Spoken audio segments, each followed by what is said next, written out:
Good evening and welcome to Nox Mente. Tonight's guest is David Metcalfe. David is a researcher, writer, and multimedia specialist focusing on the interstices of art, culture, and consciousness.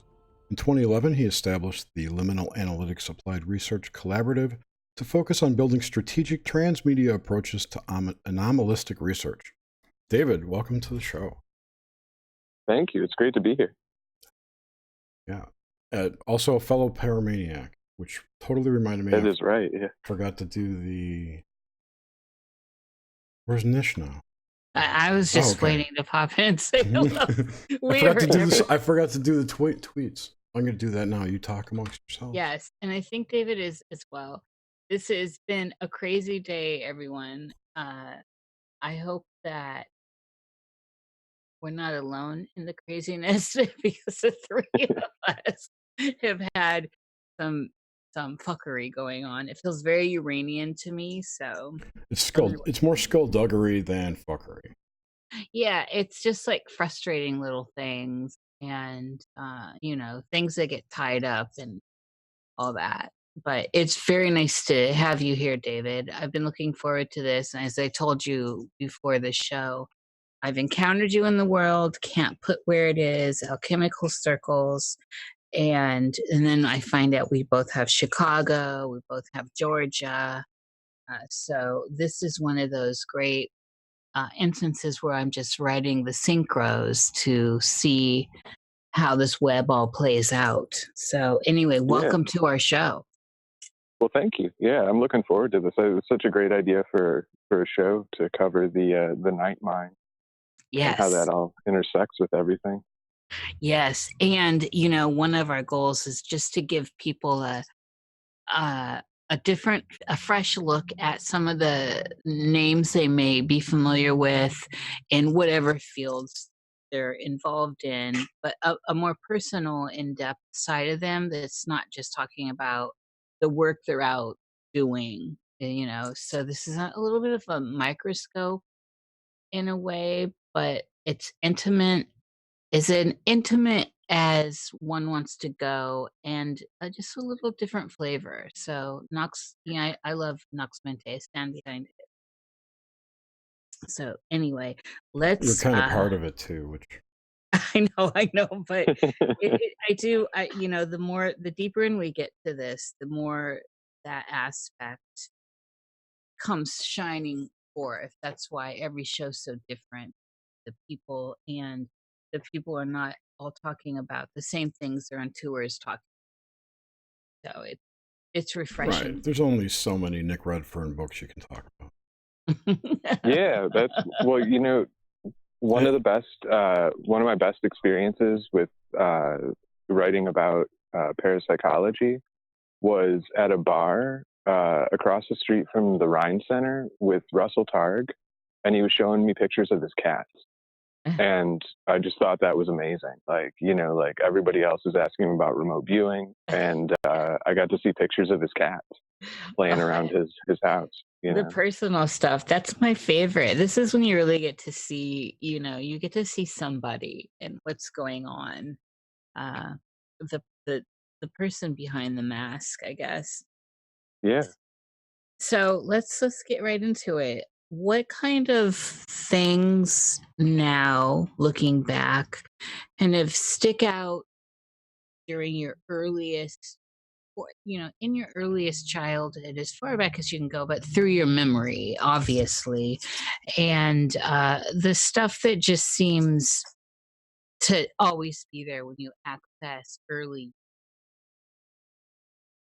Yeah, that's a good question.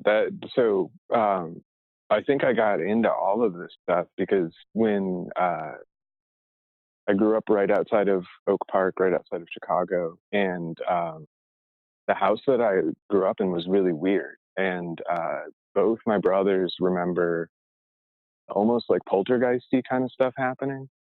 And I remember I used to wake up and just have kind of like it was like I was always lucid dreaming before I knew what that even was, you know? And I would wake up to these kind of like strange, kind of numinous, in the middle of the night experiences, like as a young kid.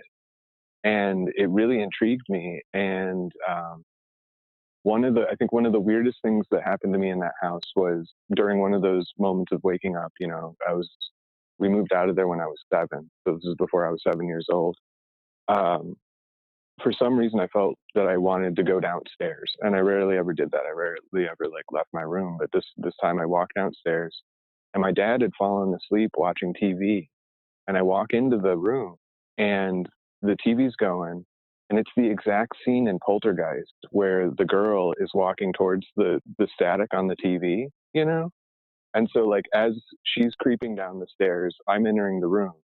And like it was this weird parallel moment with this movie, you know? And those kind of like just strange experiences when I was a kid really resonated. And that kind of continued up through the rest of my life. So it's just been kind of like one long stream of strangeness and kind of exploring synchronicities, lucid dreaming, and that kind of stuff. You know, in different areas of this. But it's always been like a deep kind of seated part of my life. Wasn't Poltergeist 2 filmed in Chicago? Maybe it might have been. I'm not sure. It might have been 3. One of them was in a high rise. I'll look it up. That scene is so iconic. What was the They're mood? What was here. your mood when that'll hit you? You're coming into the room as she's going towards the static. I actually walked up to the TV and kind of like mirrored it, but I was freaked out. I mean, it was not I was I wasn't confident in that moment. I was definitely unnerved by that. So yeah, it was a powerful kind of unnerving experience. And it was interesting too, because, you know, all that stuff happened when I was a kid. And then as I got older, I was kind of like, well, what was that? You know, like what were these things that were going on? And I had all these opportunities kind of at every stage of my life to get into more of like a scholarly study of the topic. Mm-hmm. And I really, I almost used that as like a block for a long time. Really up until probably until like after college, Oh, you know, where wow. I was still, you know, and it was still, and in college I studied cognitive philosophy and comparative religions, and had an opportunity to study with a lady whose expertise was Mesopotamian healing magic and Oh, Assyrian witchcraft. yes. So, you know, it was kind of a cool bridge to that, but it was always very like book oriented.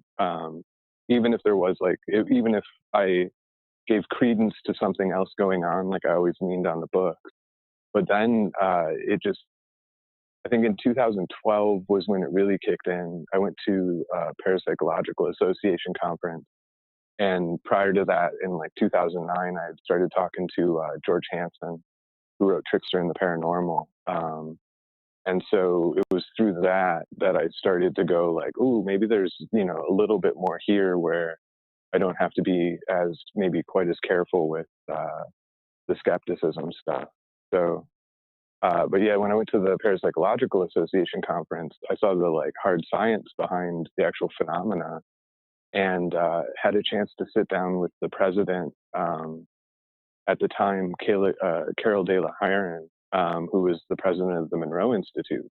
And the way she talked about out-of-body experiences and entity encounters and that, it was like somebody talking about, you know, going to coffee or something. It was totally normal. And it was really odd. And she was, you know, this completely mature, stable-minded individual who was saying things that were just completely, blowing my mind. And I think that was really the moment where I was like, wow, this is real. Plus kind of the unnerving thing of being in a hotel conference room with, remote viewers and stuff like that, where it was kind of like, if this is real, you feel kind of naked amongst the seers, so Yes. yeah, but it was always definitely a part of my life. So getting back, I definitely want to dive into this later stuff, especially I want to make sure we cover 2012, your experience of that year, and not necessarily as, synced in with everything. And did we However, die then? yes. Well, are we dead now? Period. Uh, so what was your relationship with nature as a child? I was really fortunate. My parents and my brothers, my oldest brother, he and his wife took their honeymoon in the boundary waters of Minnesota. And that became kind of like, after that became like a family tradition where we would go up to Minnesota and Like Virginia, Minnesota? in the summer. What's that? Like in the Virginia, Minnesota area? In the boundary waters, like Canada, like border in Minnesota. Yeah, I've been up there. Yeah. In Cowichouie. It was Cowichouie is the place that we would go to. It's beautiful. And so it was, it's amazing. And so, and my parents were very, very open with just letting me do whatever I wanted to do. So, I would just go wander in the woods and stuff. And that was super formative. Then later, when we moved from Chicago, we moved to Arizona. And again, my parents just kind of let me do whatever. So when I wasn't in school, I would just go out to the desert and just hang out in the desert and stuff. So, it was always very connected to nature. How old were you when you moved to Arizona? 7, yeah. Wow. My dog. Okay, so that's great. In these formative years, you got, totally different big landscapes to work with the symbols. This is fantastic. Oh yeah. Yeah. And in Arizona, I had this, there was the area that we were just outside of Glendale, and there was a lot of construction going on. And so in the, the kind of like border area between where the houses were, the housing stuff was, and then the desert were construction zones, and then also kind of like where they would just toss the construction refuse and stuff. So I remember there was this one, it's like a sewer pipe kind of thing, like a sewer connector.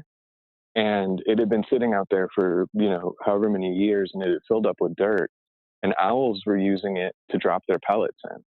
And so, being a kid, like it was like kind of like a cave. So like I went in there and found all these like bones, and it was just this really like intense moment of connectivity with, nature and death and life and all this stuff. And I carried those bones with me for a long time. Like, I got them as a kid, and I think I had them up until late high school, maybe even college. Mouse skulls and all that kind of stuff. Oh, that's incredible. The desert definitely like played a formative role in that natural environment. Did you always have any, or did you have any special association with owls at all? Not necessarily. That's happened more recently. I've had some very odd experiences since living in rural Georgia, which I actually I wrote about in a piece talking about Jeffrey Kripal and Whitley Strieber's book Supernatural. I had some really extreme owl synchronicities around that. But as a kid, I think it was, it was finding the owl pellets and the bones and stuff like that, but never anything, at least cognitively, that I was tying to that association. Yeah. And so also when you were a kid, what kind of things caught your attention as far as cartoons, movies, that kind of stuff? Obviously, there's this great synchronicity with Poltergeist. Yeah, But I was. I think you're kind of sneaking down to see, were you sneaking down when that was on? No, that my parents were real open, so like I wouldn't have had to sneak to see it. That was just it was a weird. For some reason, I decided to go downstairs that night. Okay. Um, yeah, no, my parents were very liberal in my upbringing, so there was never a time when I was really blocked from anything. I was really into the Jim Henson Storyteller series, Dark Crystal, Yes. Labyrinth, like all that I stuff, like the love classic. that stuff so much. Yeah, that classic '80s kind of like fantasy, folklore kind of stuff. That was my cup of tea. There was that kind of stuff. Yeah, he And was a yeah, wizard. Henson was a absolutely. true wizard, storytelling wizard. Yeah, absolutely. And that Storyteller series is just it's really intense and just cool stuff. I was totally into all that, and um, yeah. So definitely like that end of kind of the fantastic magical stuff. Um, I really liked Star Wars as a kid and that kind of thing. So it was always on that end of the spectrum. Did Media, and that. were your parents so I already get that they were open. Were you brought up with religion at all? It was weird. So my oldest brother and his wife, her parents were Southern Baptists, and so he kind of went into that. But he was, they were both um, biology like students in college. They got their masters in like I remember going to the lab with them when they were getting their masters, and they were doing like rat like lab experiments with rats and stuff like that, which were kind of disturbing. But so they would always like But give the me best kind. science books. Yeah, yeah, rats with cones on their heads and electrodes inserted in their brains Totally. and stuff. Yeah, it was intense. So they were always very like it was science oriented, but as soon as he got married, they started kind of getting into the Southern Baptist thing. So since I don't, they got married when I was maybe like 3 or 4 or something like that. So um, they gave me a picture Bible that I read up until the point where I realized like it was a kind of like comic version of the Bible, and I read that until I realized it didn't have Revelations. And then I got a hold of an old like a King James version that actually had Revelations in it. So I'd always had like the Bible with me, but never any kind of like structure to it. And my parents weren't especially religious. Um, my middle brother went Pentecostally for a while, but he'd also, when I was growing up, he was into like heavy metal and he was a DJ. So I remember, sitting there with like Blizzard of Oz and stuff like that. Oh, that's So it was awesome. kind of it was a weird mix of me, like as a child, like unstructuredly reading the Bible and science experiments and that kind of thing. And then as I got older, and my oldest brother moved towards, they went towards Mennonite traditions because they wanted to make sure that their kids were not part of the kind of nightmare that they saw going on around them in the world.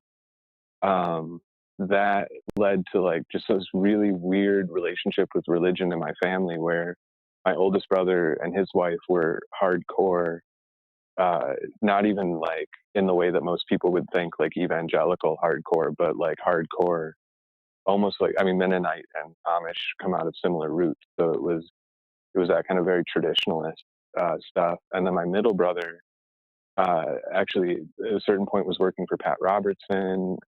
He did some stuff where he was doing exorcisms and that was when I was in high school, that he was doing that in early college.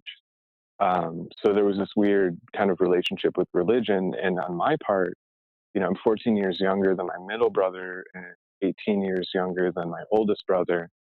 So I was kind of watching from the sidelines, but reading, across spectrum. So I was reading, Buddhism and Kabbalah, and when I was introduced to Crowley when I was 8 through that Time Life Mysteries of the Unknown series. So I That had was a a great different kind of. series. It was awesome. Yeah, it was a great it was a great introduction. So yeah, so I had a weird relationship with religion, and yeah, I don't know. It's very hard to explain. Like I have total respect for religious traditions and that, but ended up having kind of a religious studies background starting very young, as opposed to a more indoctrinated background. I like it. It's interesting and very diverse. When you start thinking like the charismatic aspect of the Pentecostal people and all that goes on within those services, uh, is I've sat in on a couple. I wasn't very welcome, but it was Right. one down the street from a place I lived, and I just couldn't help myself. I was so attracted the women didn't cut their hair, and I was like, "Who are Yeah. all these witches?" Like, I moved to Yeah. a small town, and I'm like, "Who are all these witchy women?" And they're all Pentecostal, and I'm like the devil to them. So, Right. but it was fascinating stuff. I find it, which is very different. I have Mennonite friends still that I just adore, uh, that seem very open, actually, that I know, or they are very open. They just are not having, they're not having a lot of this modern stuff, but they're very. I actually find them to be non-judgmental. Maybe they're just exceptional. I don't know. Uh, Yeah, I mean, they try to walk the walk, mhm. and that's kind of refreshing. I think if you try to, as my oldest brother found out, like if you try to actually integrate from the outside, it's not so open. Once you get into the group, like things are a little bit different, but they don't they don't try to proselytize, and Yeah. they don't they have a strict line drawn between them and other people, and they don't Yes. expect other people to do anything that they do. So it's different than an evangelical who expects everyone to do as they do. Yeah, You they know, push so it. I actually had a postal route in rural Illinois, and it was in actually, that was, like, Amish area, and so yeah, and the Amish were very nice to me. I always bought their products, but they were there was definitely a line, but I brought the mail, so right, yeah, yeah. You don't argue with the mail person. And I always bought their products. They have the best stuff, the best foods. So, yeah, Yeah, that's that's interesting. What about did you have, like, childhood night scaries or fears when you were young? Any kind of uh, those things? no. See that? Yeah, that was the thing. Like having grown up in this house that was kind of strange, or whatever was going on there. Um, I was never afraid of the night, really. Like I always loved the night. Like it was super exciting. I mean, I once I got into high school and stuff, I would take walks and like just go, and like even as like a kid, like as I was younger, there was some restriction on that, but like yeah, no, I never really had like a kind of fear of that. I was always happy to be out in the quiet where it wasn't, weren't a lot of people and stuff. Especially, as I got older, like I started to really appreciate the fact that like nobody's out after a certain point, and you can just. It's really strange to wander through like the the. After Arizona, we'd moved back to Illinois when I was in junior high school, and like you can just go out in the night and like there's nobody there. Like nobody's in the suburbs at night. Like everything is done. So you get this very strange view of what commercial you know world is when it's all closed down and it's silent and there's no cars. Yeah, I always find that really magical too. It doesn't exist in some cities like New York City, but it certainly Chicago gets quiet, and I mean even Chicago itself. has like the quiet hours. What Yeah. what what kind of so in this early period, do you recall that you were a dreamer? Yeah. Oh yeah. Yeah. It definitely, like, I can remember dreams from when I was like 6 and 7. Um, and then in high school, I actually started actively working with, like, doing dream work and stuff like that. So Oh wow. um, yeah, it was definitely formative. And like I said, I was almost, as a kid, was accidentally doing lucid dreaming. So I would have very intense, aware dreams, and it kind of exists in them almost as like a separate life, like a separate realm. So give us examples of when you say give us examples. So you're lucid Uh, dreaming Please. and it was like accidental. yeah, so I would sleep on my back, and I didn't fall fully asleep. And also before, I would be reading before I went to sleep. And so, I would just get into these mindsets of doing, like, kind of like creative visualizations, and, you know, kind of playing with that, like, imaginal realm and being in that. And if you do that, I mean, if you do creative visualization before you go to sleep, that's a dream induction technique, Mhm. which I didn't know then. And so I would end up, kind of like walking into my dreams, and then, being much more aware of what I was dreaming. I remember one, like, and that was an interesting thing too, because even when I would have, like, what would be considered a nightmare, because I was more aware of it, it was more like, you know, m- uh, it wasn't scary. You know what I mean? Like, it made the visuals and, the experience may have been like weird and unnerving, but it didn't scare me. It was more like being in a movie or something like that.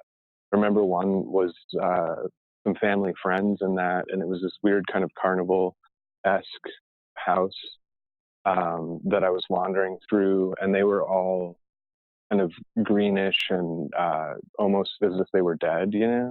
Mm. Um, and experiencing that and experiencing them in that state, you know. Were Um, were they interacting with you at all? Yeah, it was weird. I was talking to them. I can't remember what I was saying or what the main themes and stuff were, but it was definitely, I was interacting with them. We were talking and that, and especially in that particular house when I was real young. I would wake up and then it would almost be as if that was still around. Like those kind of like experiences were still around. Um, I love that. Sorry if yeah. I sound bossy. I think sometimes I come off bossy. No, no, yeah, no, guide it. Yeah, guide it. I Draw out the don't depths here. know. I get so intense. I've got my little notepad.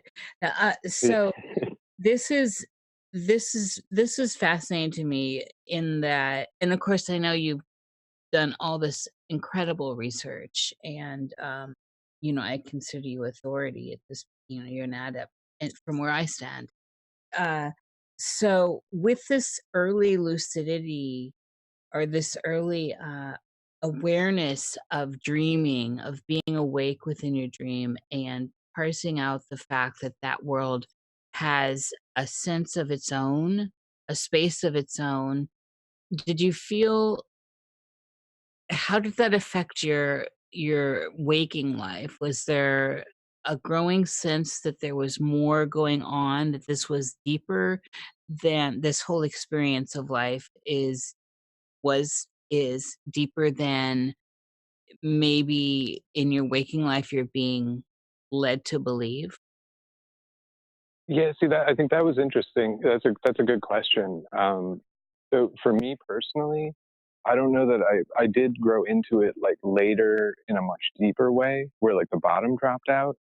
But in terms of, um, like, a growing realization of that, like, because it was happening when I was so young, and because the house was weird, and my parents were very just like, you're getting good grades, you're fine. I didn't have that sense that it ever was anything different. There was never a point in my life where that was, like there was any kind of like divide at all. When I started actively pursuing dream work and like dream induction consciously, where I was like, oh, this is what this is, and I'm gonna, work to really get in there. Then I was like, oh crap, like that's like there was a deeper level to it where I remember that when in high school or late high school, early college, when I had my first like, true I induced this lucid dream. I was really fucked up for the next like couple weeks because it was weird to have that experience and then to look at I remember going to a friend's house afterwards and like we're all sitting there and I'm looking at them like, holy shit, like these people don't have any fucking clue, what this is all about, like what the wider Yes. world offers,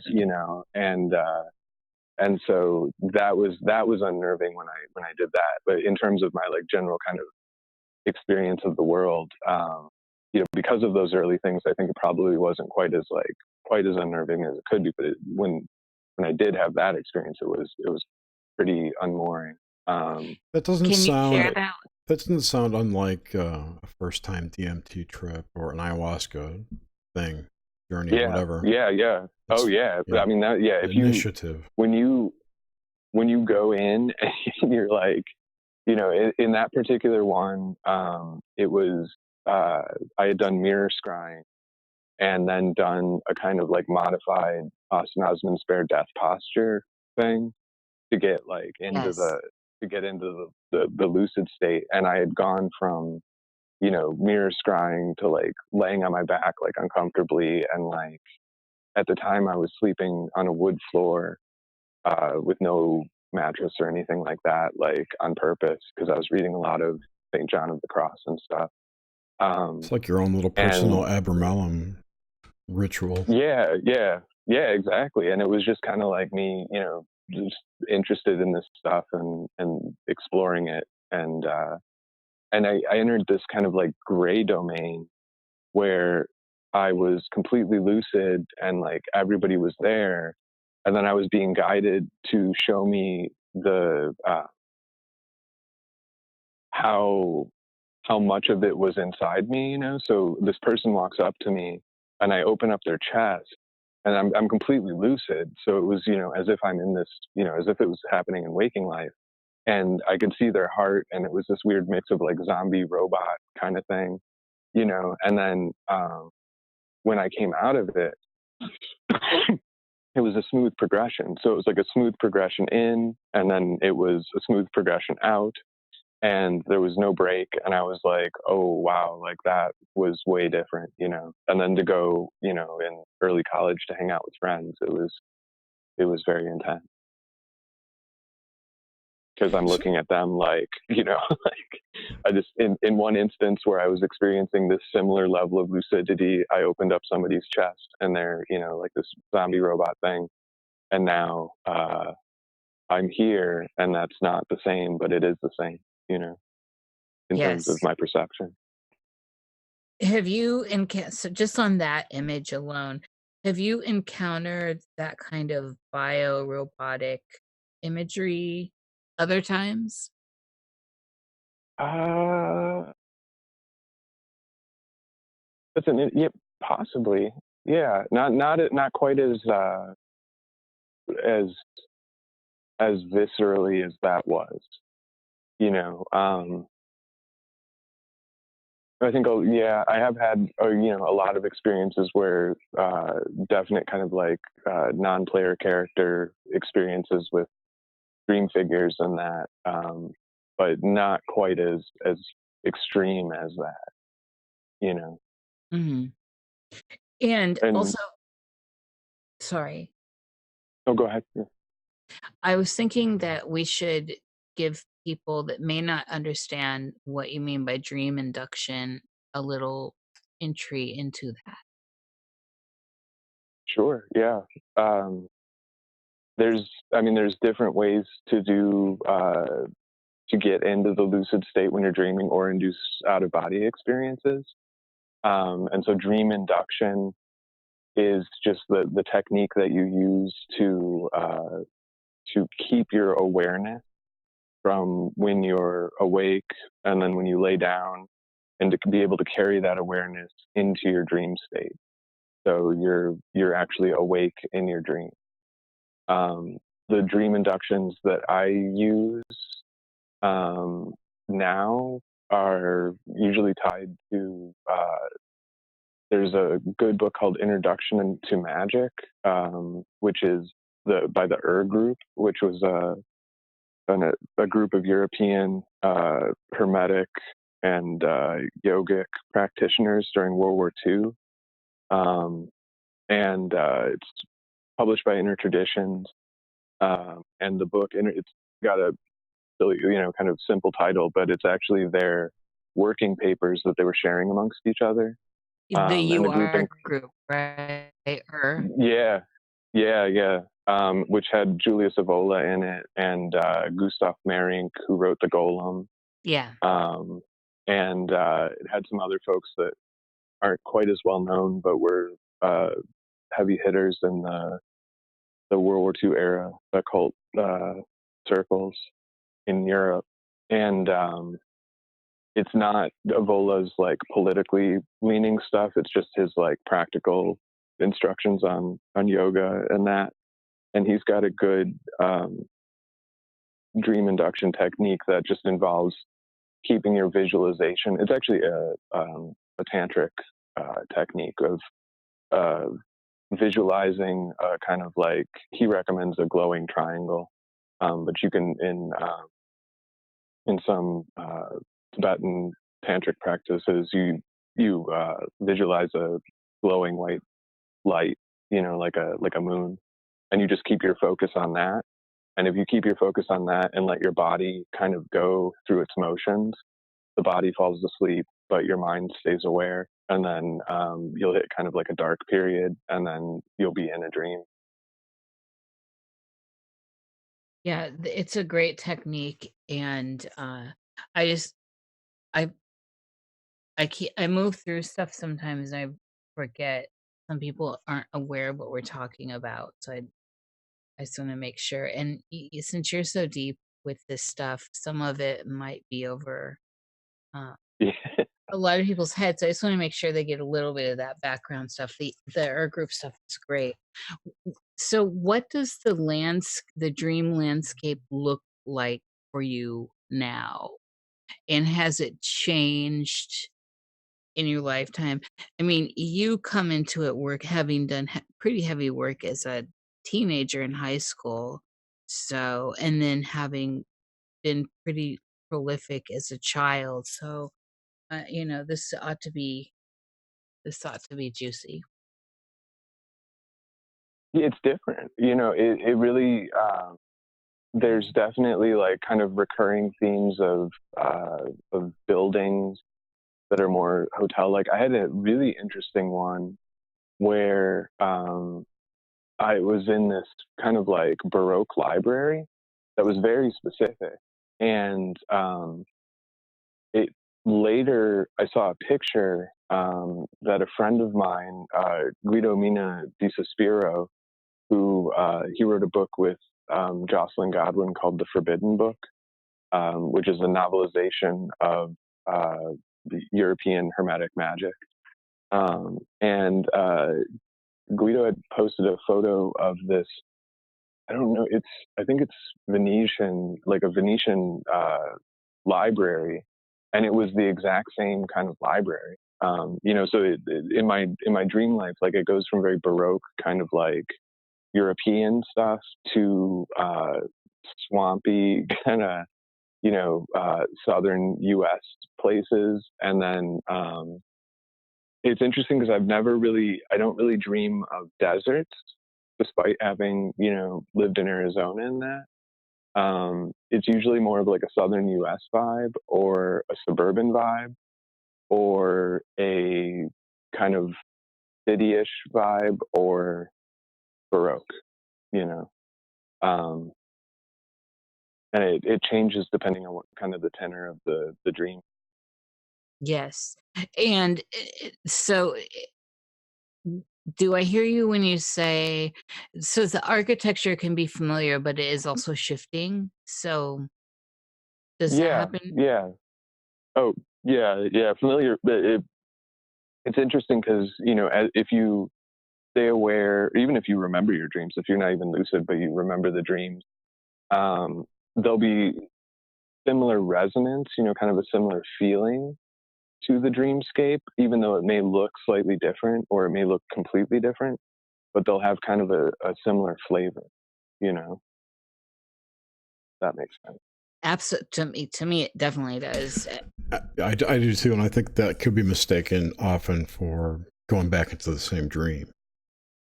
Right, right. And for me, it's not though. It's everything changes, but I mean, it's like I say a lot in the show. I have like this house I seem to inhabit, and it's always shifting, and so it's always a different dream. But it's always my house. It's always familiar and strange at the same time, and so and it's just general places, groves and plazas and stuff that's always like, oh, I know this place, this terrain, yet it's also different. Yeah, So yeah. it, how that happens. When what does so give us an idea of the sliding scale of lucidity for you from just say dreamer, like basic dream stuff, daily filing stuff, up to OBE, to astral projection, however, whatever the language is you want to tie to it from. I've never been able to do an out of body. At least to my awareness, I've never been, well, I think maybe once, but it was real brief and weird and not very, not very stable. Could But you describe that experience to start with? that was actually that I didn't even fall asleep. Like that was definitely in a hypnagogic state, and it was in high school, and I wasn't even really trying to like out of body, but I would stay up like way too late, like drawing and painting and reading and stuff. And then I would go to school like way too early. And then I would get home and be kind of out of it. And so, yeah, I went to take a nap one time and like, um, it was a weird experience of being able to see and move while not being asleep and also not being, not being looking, my eyes were closed. So that was a weird kind of experience that with that.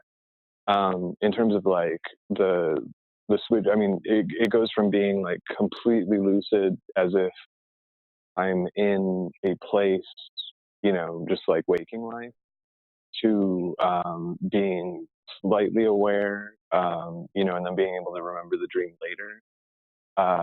And then I also in meditation and that when I'm doing more active meditations, working with it very consciously where I'm not asleep and it's in more of a hypnagogic state, but not the out of body kind of experience. So being able to kind of enter a mind space uh, while not sleeping, so almost like a dream, but not quite. In So when you are in that high state of lucidity, the highest state you get into consciously at least, uh how so when that first started to happen and you gave us this teaser earlier, was there ever a period or has there ever been an example where you were you're aware that you're dreaming, that the whole lucid thing, uh that you could lose control, that there was a sense of, even though you're gaining control really, but that there's a sense that, like for me, when I get OBE early on, at least it was, I thought I was dead, I thought I had died. And so it Yeah. would Oh be yeah. snap back. For me, it was always a snap jerk back into my shell, and then not want to do that for a while because Yeah, you know yeah, I don't really want to. I've never been a person that really wanted to die. So before I realized we don't, and so those higher states of lucidity where you're aware that you're dreaming, how do those look like to you? How do they feel? How does it feel? Because really, I question now when I look at my own in high lucidity, it almost feels the same as an OBE to me. I don't know what I at this point, I honestly don't know what the difference is unless I focus in and look around it and see my body. Like if right, I get that experience to say, "Oh, I'm not in there." right. Yeah, mine feel like in the lucid dreams, it feels much more contained. Almost like there's an edge to the reality. Where if you kept walking, you would hit kind of like a wall of it being something else, where it starts to get a little hazy and like not. And that was what made me differentiate the kind of what I would assume was an out of body experience, because it didn't have that edge. It felt like I could go, explore wherever. And the time in terms, I did have one lucid dream where I went into kind of like just complete emptiness space, where I saw myself as like a child, and that completely freaked me out. And that had kind of like a terrifying, like death sort of like feeling to it. Um, and yeah, that one was, I think that was probably one of the more like unpleasant dream experiences that I've had.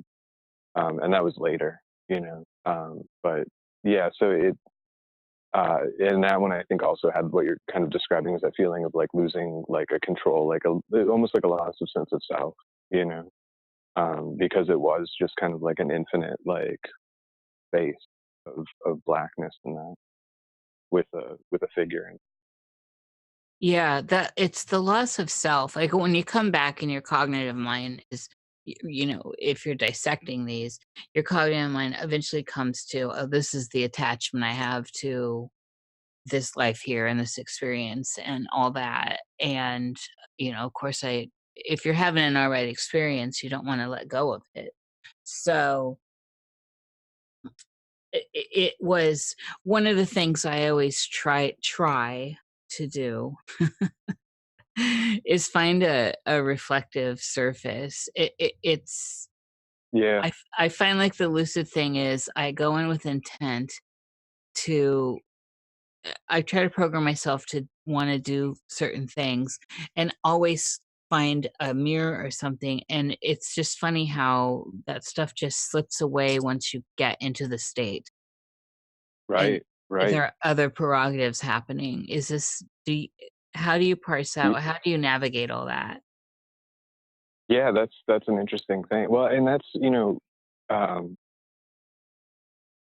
it's interesting because when you're working with it, like that, the other prerogatives come in, and I've kind of started, over the years, started leaning on the other prerogatives, because it's like those things come in almost like messages, and it's been really fruitful to kind of interact with that and to hear what's being, kind of passed on through that expression.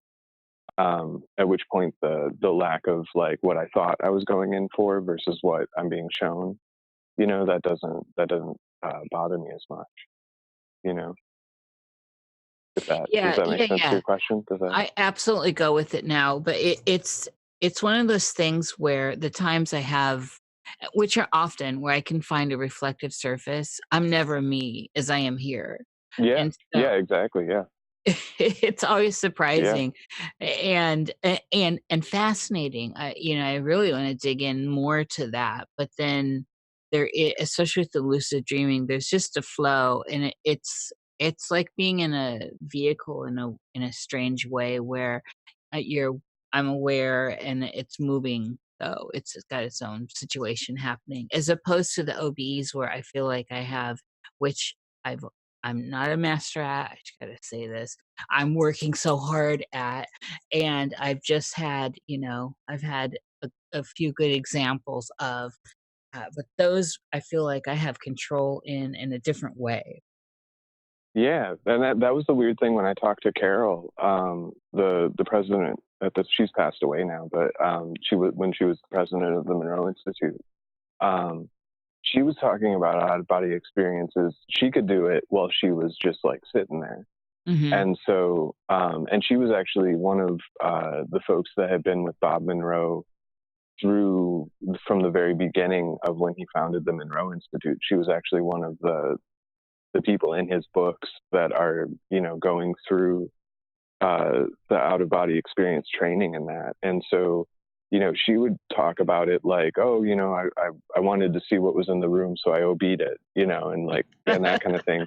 And I've heard from other folks that, worked with Monroe from the beginning. That's how they talk about out of body experience. It's like another tool in the toolkit. Like they're just, going about their day. And if they need to go look and see what's happening over here, they're standing there and they'll, out of body over there and check it out and then come back. Are they out of body or are they just remote viewing?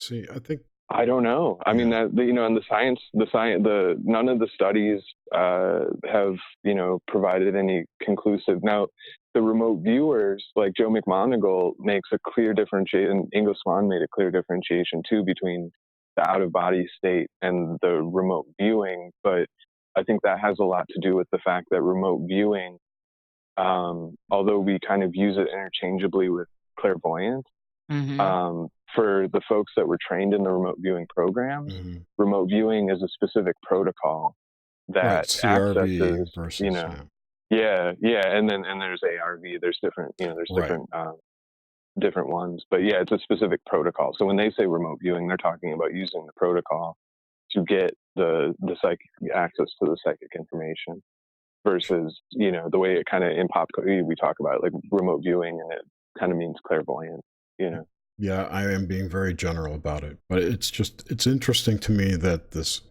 I don't think the conscious out of body environment is the same as the unconscious one or the sleep one, put it that way.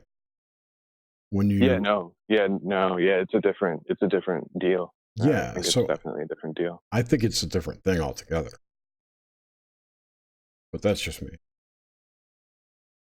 Yeah, definitely between lucid dreaming and out of body thing. I guess I was thinking more in terms of like a lot of times to do out of body, people will do, like they'll lay down or they'll sit in a chair or do whatever.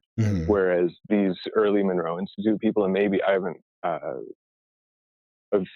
talked to a few folks from the Monroe Institute, but I haven't kept in touch with that necessarily over the years. But like Carol and I forget what the other guy's name is, Tom Campbell. They talk about it in terms of like they'll be standing there talking to you and be able to like out of body while they're talking to you. So they'll like, a friend of mine, Elliot Edge, who wrote for Reality Sandwich for a long time, and he's got some podcasts and stuff like that. Elliot actually kind of grew up knowing Tom Campbell, and he said that like Tom would be on the phone with him and would be like, okay, I'm gonna out of body right now. And he'd be talking to him on the phone, and Tom would be describing what was going on in his house, in Elliot's house. So, it was a very like, he's cognitive, he's speaking, and yet at the same time, he's able to access this other information, Little picture, which again, is that, and is that, is that he's actually out of body, or is that he's, accessing some kind of other type of psychic functioning? It's unclear. And Tom's also got a very like numinous cosmology, so he would say that it's all in your mind anyway. So it doesn't. It's no different than when you think you're awake and you're walking around, like you're really, it's all in your mind anyway. So he's just able to control that better. Interesting. I remember when the first couple times I got out of body, but this was all in more of the classical. So my gateway was different. It wasn't conscious. And it was definitely through the dream experience where I was just what started conscious because I would be laying there not able to sleep and then sliding around, right? Like up and Right. down, twisting and turning and bigger and smaller. But then that eventually, when I get to sleep and out, I remember because I could see people, I could go where I wanted. I became very paranoid about everything, like masturbation, everything. Yeah. Yeah. I was so Yeah. Because paranoid. Oh, man, and still to this you, day, I actually am a little bit. you never know who's watching, right? I Like you could have a it's whole it's so out of true. body like group of people hanging out, you know? I know. Can have a little group, a peanut gallery, just, like, kind of, "Okay, good technique They're with the fans of wrist." Igor. Right. Good technique with that wrist. Uh, so, alright, back to you and dreaming. So I'm interested in some of the really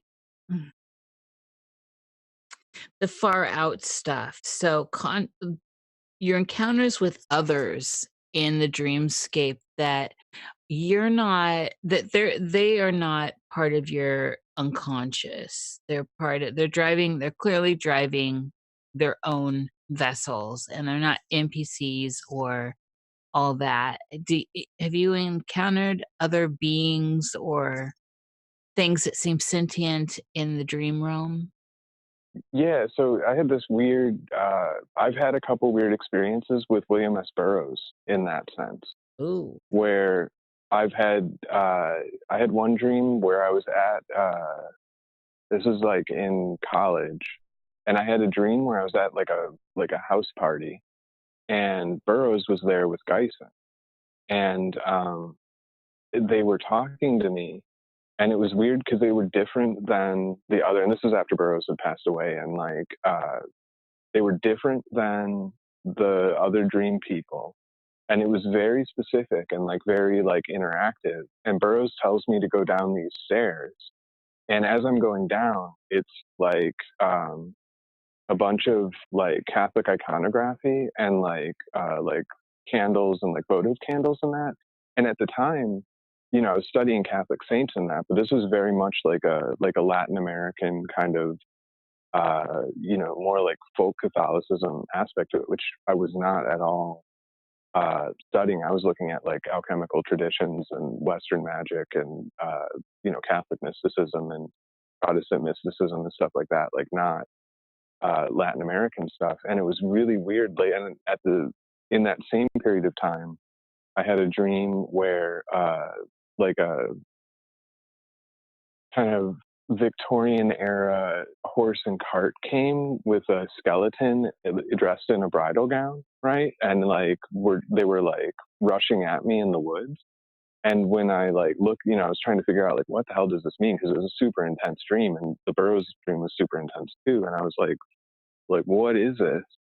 Um, you know, it, I was looking up different like dream associations with that and like whatever it could mean. And then, later I become like one of the like English language scholars for Santa Muerta and, Mexican like folk magic tradition. So it was this weird kind of like looking back on it where I'm like, that was super intense and strange, because it definitely later played a part in terms of connecting, two portions of my life which are quite different, and in terms of my scholarship too, because when I had that dream, Santa Muerta had gone public, but I hadn't read about her yet. I didn't read about her until 2005. So, and I would have been 25 then.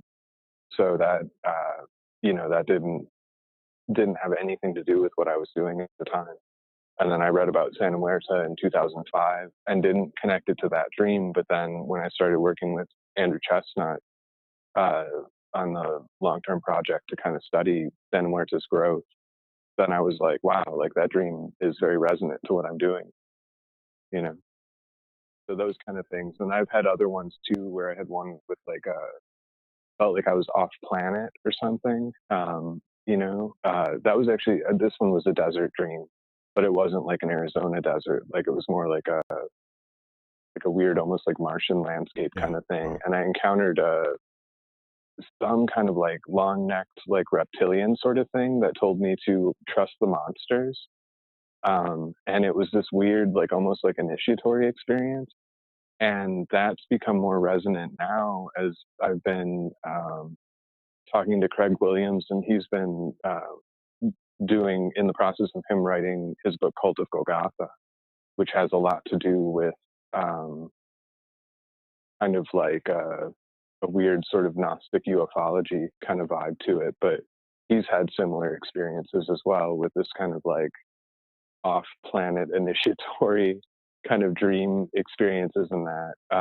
And then that too was like years apart, like, quite distant apart. But those kind of experiences where I encounter something that seems a little bit more aware and like individuated, and then later in my life, it's played a major part in like what I'm doing creatively, or in research, in terms of research. Yeah, So sort of tutelary spirits. Yeah. Do you think that the uptick in occult interest is awakening dormant forces? It's an interesting question. I've talked to a lot of folks. There's definitely a sense that that's true, but it's really hard to say because, like I said, like one of the things that really focused my dream work was the group writings.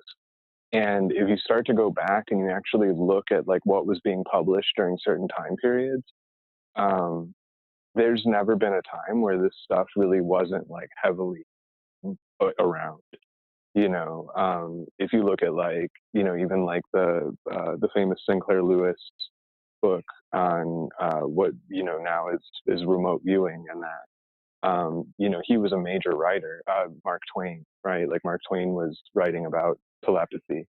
When the Society for Psychical Research was founded, Henri Bergson, who was a major philosophical figure, like pop philosopher, like somebody actually just wrote an article about. He was so popular that he was being made fun of in the press because when he would give a talk, there was, like, as opposed to other people who'd be talking about philosophy and that kind of stuff, he would have a ton of women there.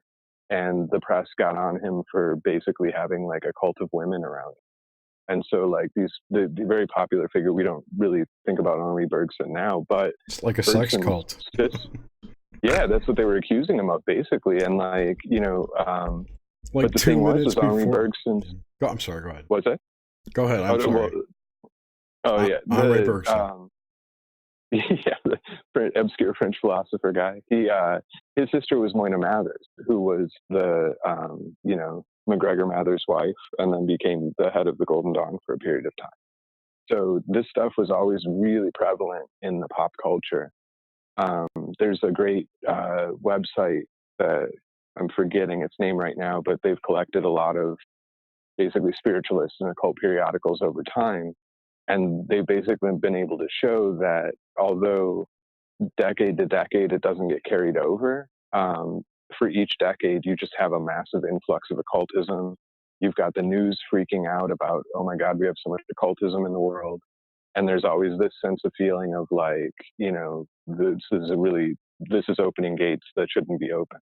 And it's just every decade, like you have this, you can go back to like the 60s with the 60s and early 70s where you've got like Rosemary's Baby and all those things. And Time Magazine has, the return of Satanism, right? And then now we have the return of Satanism. So it's, yeah, The Exorcist, yeah, and those movies and that. And there was actually a period in time of like where Hammer movie, the Hammer film production and that were focused on like Satanism was like a genre, so and then we're having that again. We're having kind of like a rebirth of that.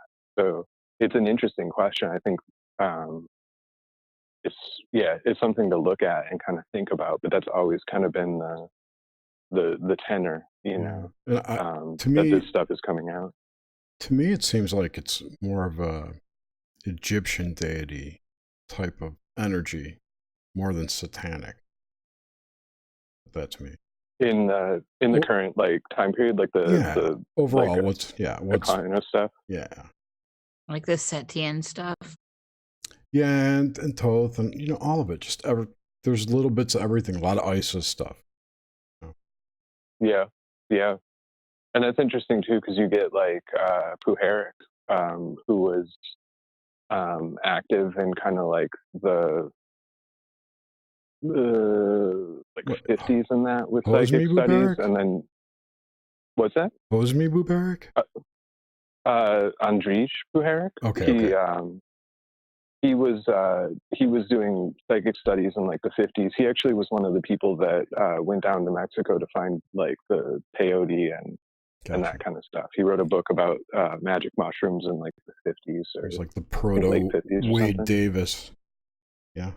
Yeah, exactly. Yeah. And he did a lot of stuff on like he did a channeling with a bunch of, and it's become big in like the 9 channeling, which he did with like a bunch of socialites that were, you know, like rich folks at the time, channeling this entity called the 9, which was like the Ennead and had very Egyptian vibe to it.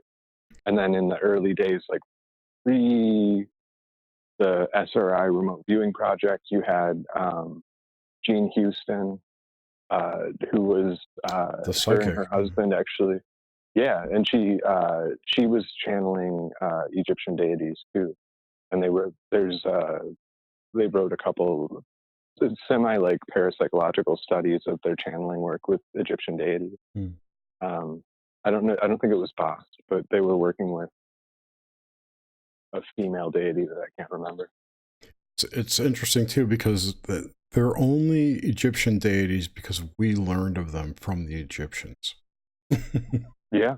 If you look at the cross, like the cross pollination that happened in that time period, it's pretty amazing. Yeah. That they, you know, there's definitely a blend there. of there's a there. Yeah, and it's there's a there, and then there's a name from the culture for that there. Yeah.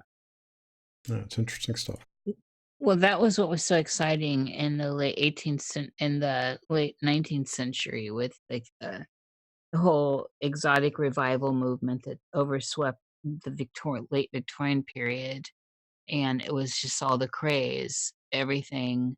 I mean, I collect these antiques where everything's Egyptian occult and even Moorish occult stuff too, where we have all the desert stuff. So and which is real big in Chicago, in the architecture in Chicago, outside of the University of Chicago. Oh, it's everywhere. Yeah, and then we can go back to the high French court of the late 18th century, and you know these things have always been cyclical in popular culture. Where you see it, this higher stuff is in the I guess the higher born sects of people, because when you get to the lowlands or the more common people, you start finding more of the folkish stuff that moves down. But these higher circles always had the literature, always pulling up stuff from the past, and there's a great paper trail that takes us back hundreds of years, you know. And so but these were so whereas a lot of the stuff was parlor tricks, and I mean we look at the 18th century French court and they're shuffling cards around, and the pop necromancy of the day that was going on, and the Greek revival stuff of the necromantium, and scaring each other and writing horror stuff we see with some of the great authors from the Romantic period. That stuff's all juicy, but this was book learned people, and so I think like when we move to today in this new cycle of it, where it's like the hot topic world of yeah right, and where someone like my friend Diabolus Rex was, I saw he made a tweet or an Instagram post somewhere, and he was talking about how oh Jesus tickled me. It was Instagram, which is of Instagram. He's like, when did he's of course cranky about it. When did witchcraft become sales for underwear? Because all these modern girls are just like basically Yeah. witchcraft and lingerie. And Therein lies the uptick of occult interest that I was speaking about. Yeah. yeah, the modern version has a particular flavor that's not as exciting as, say, I really love the 60s version, but the 1920s was just delicious, delicious, delicious, delicious, with these art circles involved in it. And it had more of a sex appeal. Today it's just lewd, overexposed, and shallow, as opposed to these other revivals. And so, and again, this is such a grand topic, because it's like astrology, Hellenistic, Vedic versus traditional tropical. And the deeper occultists are saying, well, the real stuff is still the Vedic, the real predictive astrology, or the older Hellenistic stuff, and the sleight of hand is the tropical. And so, which is mostly the pop culture astrology. So there's that, there's always this idea of the secret under the surface. Yeah. Yeah, absolutely. And it's interesting, the uptick idea too. So the Catholic Church has been saying that there's like an increase in demonism. Yeah. And so they've been, they had their like, we need more exorcists in the Catholic Church, and now they have we need more exorcists from every tradition. And I kept wondering, like, are there statistics on this? Like, are you guys keeping records? Like, how many demonization cases do you have? And every article I read, I could never find like a statistic. Like, okay, so we had X number of exorcisms in this year, and it's always, that's private and we don't publish that. Like, okay, so Andrew Chestnut, who I've worked with on the Santa Muerta stuff, he started doing, because he's a Catholic scholar, he's been looking at the exorcism stuff. And I asked him, I was like, so this uptick in demonism, like, well, do we have statistics? Like, do we have numbers? And he was like, kind of vague on it. And no, basically. And so finally, in the last slew of articles that came out like last week or the week before, where the most recent like gathering, they had brought in like people from all Christian denominations to do the exorcism thing. At the very end of one of the articles that I read, the priest who was being interviewed said, well, we don't have numbers. Like, he admitted, like, right out, like, well, we don't have numbers. Like, we don't have like an actual like count on this, And so it was really interesting to me. It's like, we hear this stuff and it goes out in the media and that. And, the same thing like with UFOs, like there's right now this big thing about the military seeing more UFOs. And I was like, are they? Like, is that true? Like, do we have statistics on this? Like, is there any proof of this? And finally, there was a skeptical guy who asked one of the journalists who wrote a Politico piece that was one of the first articles that came out on the Navy's new rules about reporting unidentified stuff. And the skeptical guy, Mick West, was like, hey, do you have a statement from the military that says there's an uptick, or is this your interpretation of what they said? And in the exchange, it came out, well, that's what I'm interpreting because they just changed the rules. So there was no, like, there's no numbers on the uptick. So yeah, there's nothing, like, there's no numbers on the uptick of demonization. There's no numbers on the uptick of more UFOs. And so, because the actual like databases on UFO sightings, the civilian sightings are going down. So like, it's kind of interesting to see this way that the media plays into this concept of like what's more and what's less. And it gets kind of, I get blinded because like I'm in the middle of all of it. So it seems like there's weird crap all over the place, until I go out and talk to people who aren't in there, It's got to make you wonder whether or not it's just part of the narrative. If it's, being that put out does there. that is what I wonder, you know, like what is what's the point behind the uptick? Like, you know, with something like one of the things with Santa Muerte that's been interesting is like we've actually been able to see an uptick. Like we can actually say like, you know, in 2001 this wasn't very public, and now in 2019 you've got Santa Muerte in the UK, you have it in Poland, you know, you've got it in Australia and all over the place. People are exactly. Tarot deck number sales, like, right, like the sales numbers on tarot decks are going up. Like I think there was a 30% rise. Yeah. So I totally forgot about that tarot deck. I bought that. The Santa Muerte deck. Yeah, you got it from me too, Jerry. Yeah, but the Santa Muerte deck is definitely something that's very trackable. I mean, I think back 10 years ago and it's where was it? So so we can see an uptick in that, you know. And the just throw a monkey wrench into this. The I don't know what to call them. People who believe they're in commune with aliens who are going to save the planet. Those people. Yeah.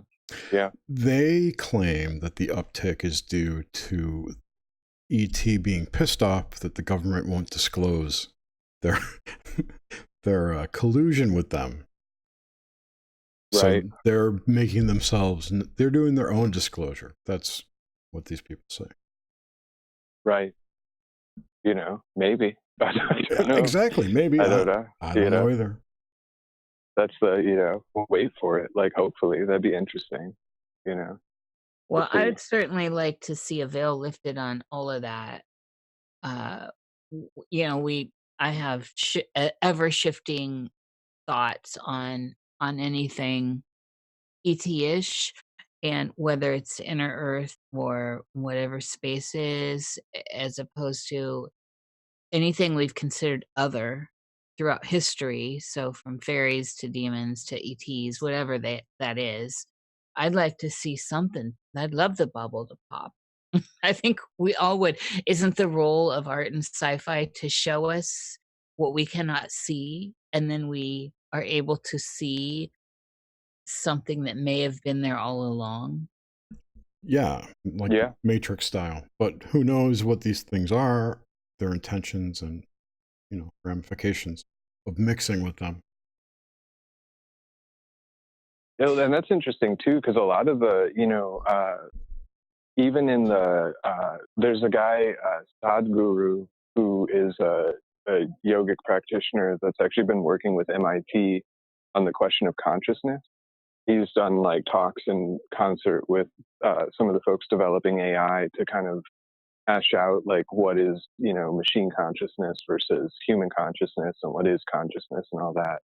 And he's got an interesting talk on yogic practitioners and the kind of like golden age of that, and how terrifying it actually is, and how we look at like these figures as if they're these powerful savior figures, but if you actually go and look at the writing and you look at the historical accounts and the mythological accounts, and that the heroes are actually kind of terrifying individuals who are no longer quite human and can be really destructive to the status quo and the comfortable way of living. And oftentimes when you have these kind of like empowered individuals come out, it means that the society is about to fall apart, and like it's going to be kind of a terrifying period for most people.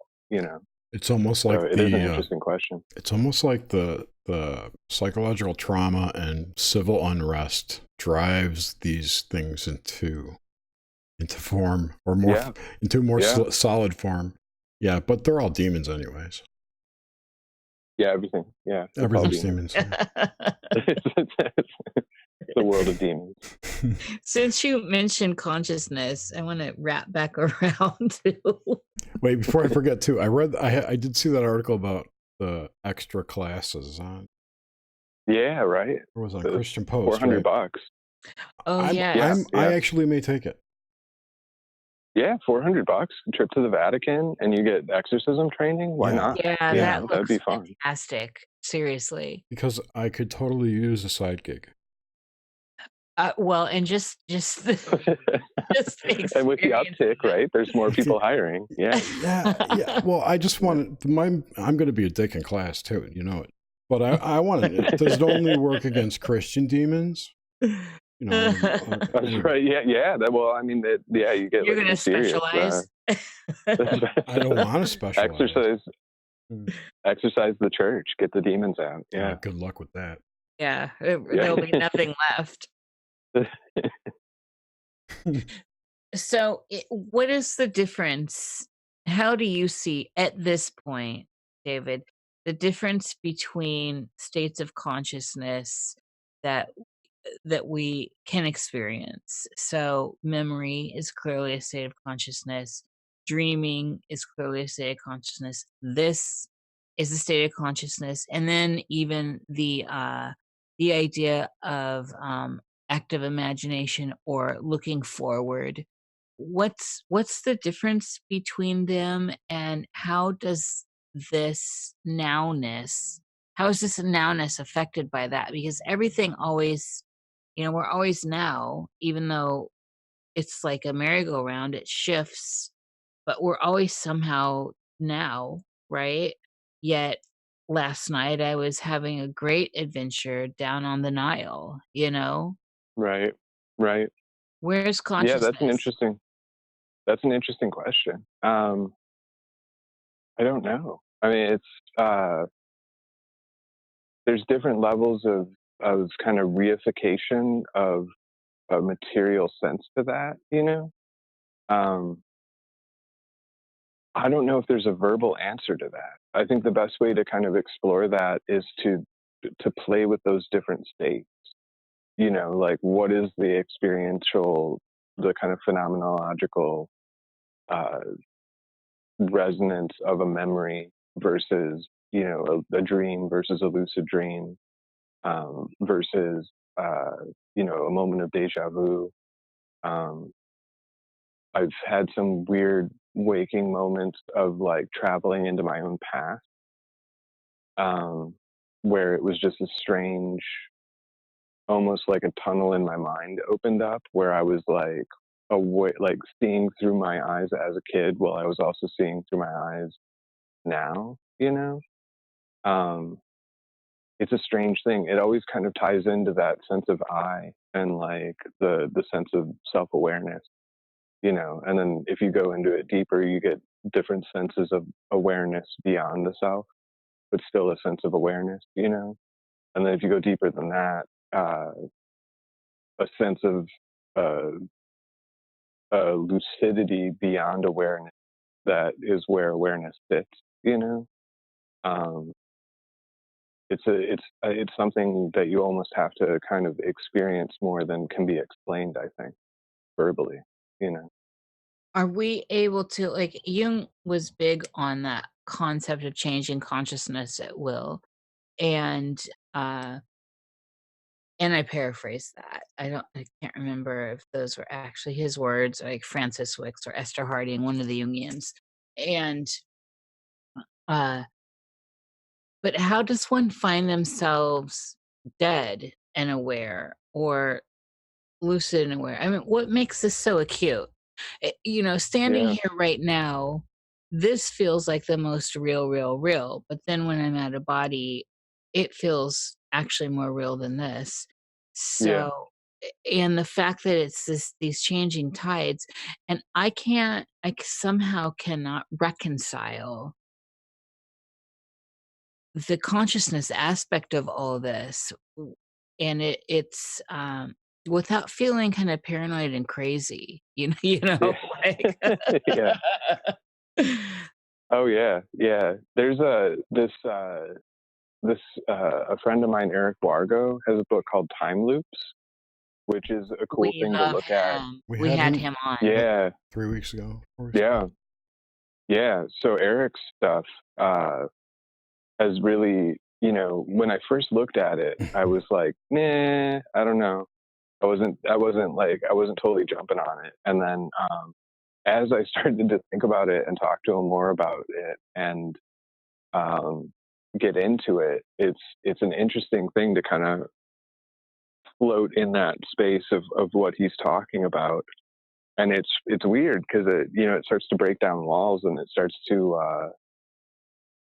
kind of give a different a different view of, consciousness versus, consciousness with a big C versus consciousness with a small c, and then how that all fits into to to our experience. I mean, because if you think about it, like nothing that we experience is outside of our head, because it's all, we're all experiencing it from inside our mind, Right. and then yet we have these experiences with, each other, where there's a clear continuation of, I like separate identity, or so it seems.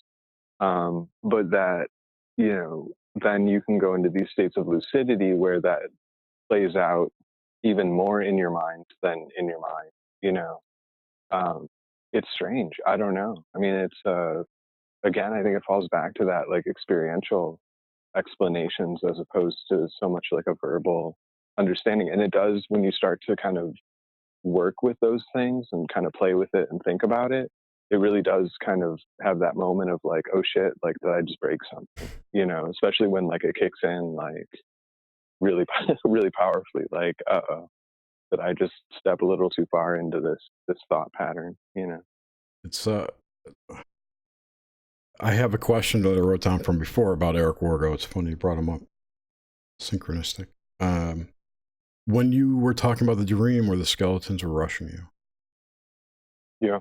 I immediately thought of Eric Wargo at that point, because it could be like some kind of retro-causal loop, retro-causality, from your Santa Muerta work coming back.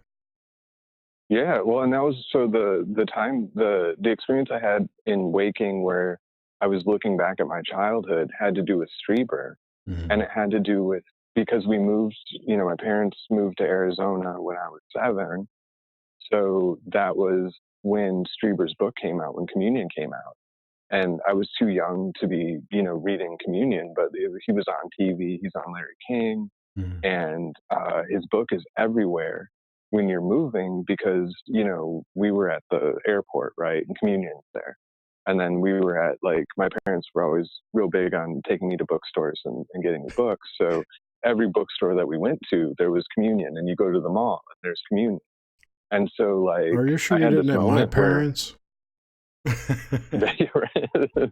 well, we're from Chicago, right? Yeah, so like true. it must be like a Chicago thing that parents force you to read a bunch of stuff. Yeah. Sorry about that. No. So yeah, I had this moment where like this weird kind of synchronistic stream when Supernatural was about to be published, and I had this moment where I suddenly like was there as a kid looking at the Communion cover as I was here thinking about the Supernatural book, and it was just this really weird, like, it seemed similar to what Eric describes as, the 4-dimensional worm that we are, right? Like as we stretch through time. Yeah, the white but snake. as I was aware at 2 points on that worm, like at the same, in the present sense. And then the strange thing was like thinking about what a weird kid I was and what kind of mindset, like where it was almost like a confabulatory moment in my mind where I was like, when I was standing there looking at the book, did I feel weird at that moment because I was realizing it now and having this moment, So it was an interesting kind of Wargonian. Yeah, like did your observation experience. of yourself at that point affect your energy field in any way, Yeah, exactly. I don't know. I'm curious if one is an observer, like an unentangled observer at that point, since it's your life. Yeah, that's an interesting question. Yeah, I don't know. No, I don't either. Yeah, it felt funky. That's all. Did it feel voyeuristic weird, or just like, well, this is weird?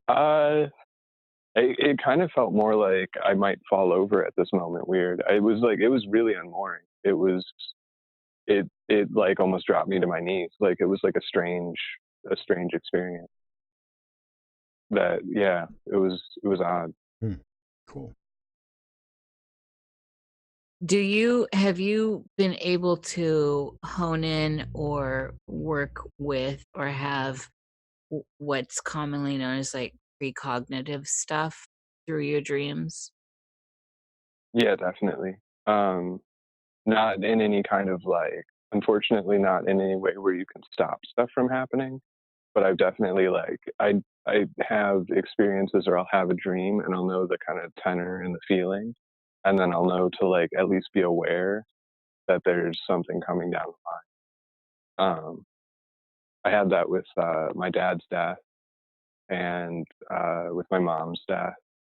So in those, classic like parapsychological trauma moments where I would have an experience and be like, oh crap, like something's coming down.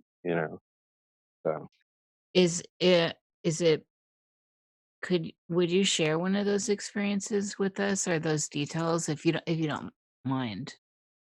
yeah, I mean, before my dad died, I had like just like horrible, like almost like a nervous breakdown, and I didn't know what was going on. And I actually went and stayed with my brother in Virginia for a portion of the summer to kind of like chill out, because I was just like, it was this weird, horrible, just like dark kind of feeling, like completely empty and like uh, weird. And then at the end of that period where I was staying with my brother, I woke up one morning, like it had been getting better, and then like it started getting bad again.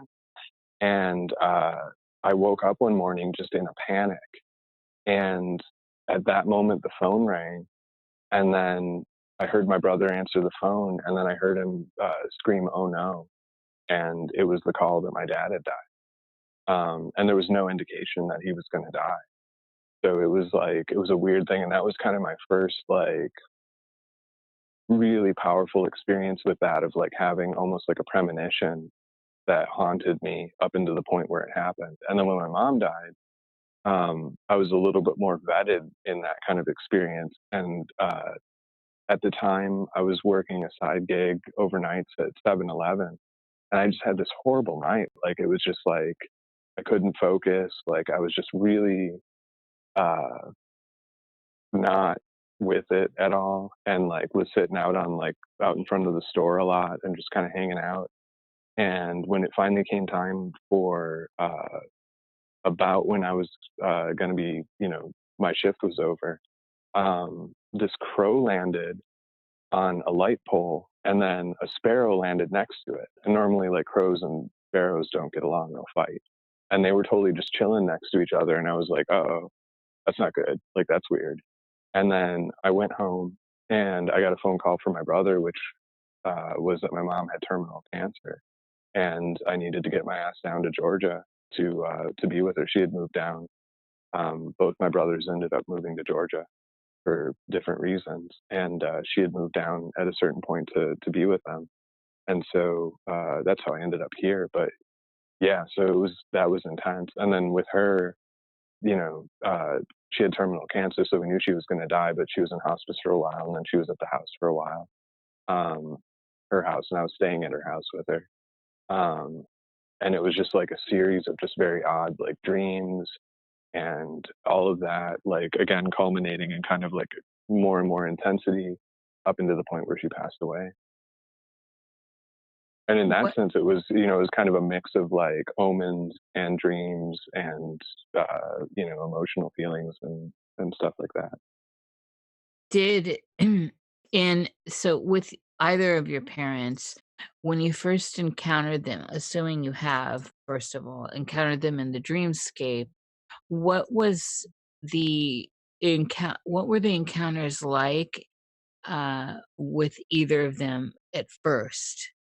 The very first Uh, encounters, the mood especially.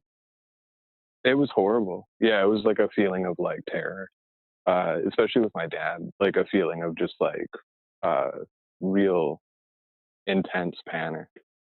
Um, with my mom, it was that, but when my dad died, like that was kind of like the traumatic one, and then with my mom, it was not quite. It was those feelings were kind of there, but it wasn't as for me personally, it wasn't as traumatic, I guess, in terms of my like identity structure or something. Yeah, it was like a real intense feeling. After that, like after they passed and stuff, it's peaceful and like not traumatic. But the death element of it itself, prior to the death, it was definitely like a feeling of intensity. How old were you when your papa passed? How old was I? 21, I think. No, let's see. I honestly don't know. I'm really terrible with like years and I am age. too. I don't even think in those terms. Like sometimes people would be like, "How old are you?" And I'm like, I honestly don't think that way. I don't My friends remind like. It's I have horrible. no idea. Okay, I Yeah, get I'm horrible with like so you were like age. around 20-ish, you had just entered your Yeah, 20s. And how many years later was it that your mom passed? Like, was it significant? she passed in 2011. Yeah, she passed in Okay, 2011. So so that's more recent. And I want to make sure we get to the 2012 stuff. So, But wait. Were you closer to your father? to both of them. Mm. Yeah, I mean, it wasn't like, I guess I was closer to my mom in the sense that my dad, like, my mom, they had a very like 1950s relationship, and my mom never worked. Mhm. So I was around my mom a lot more. I love that. But it wasn't like I didn't have a bad relationship with my dad. Like we were close, so like we used to go fly fishing and stuff like that. So like there was, Oh, it he was sounds definitely wonderful. yeah, it was I had a good childhood. So yeah, it was, he was a computer like a systems analyst though, so he was always very much like doing work and stuff like that. So there was that, so I guess in terms of that, like closer to my mom. But Okay. I was trying to reconcile the different feelings. well, by Plus, it was 2011 I'd unexpected. been like yeah, in 2011 I was so steeped in like weird stuff, like Yeah. fully, like Yeah. at 21, like it was more, I was still in the books and not quite as like, I had done the lucid dream stuff. I'd been reading magic stuff forever, but like It wasn't real by yet. 2011, by 2011, I'd like been so steeped in the actual like meditation and practices and that. And also by that point, I was looking at, I was actually like,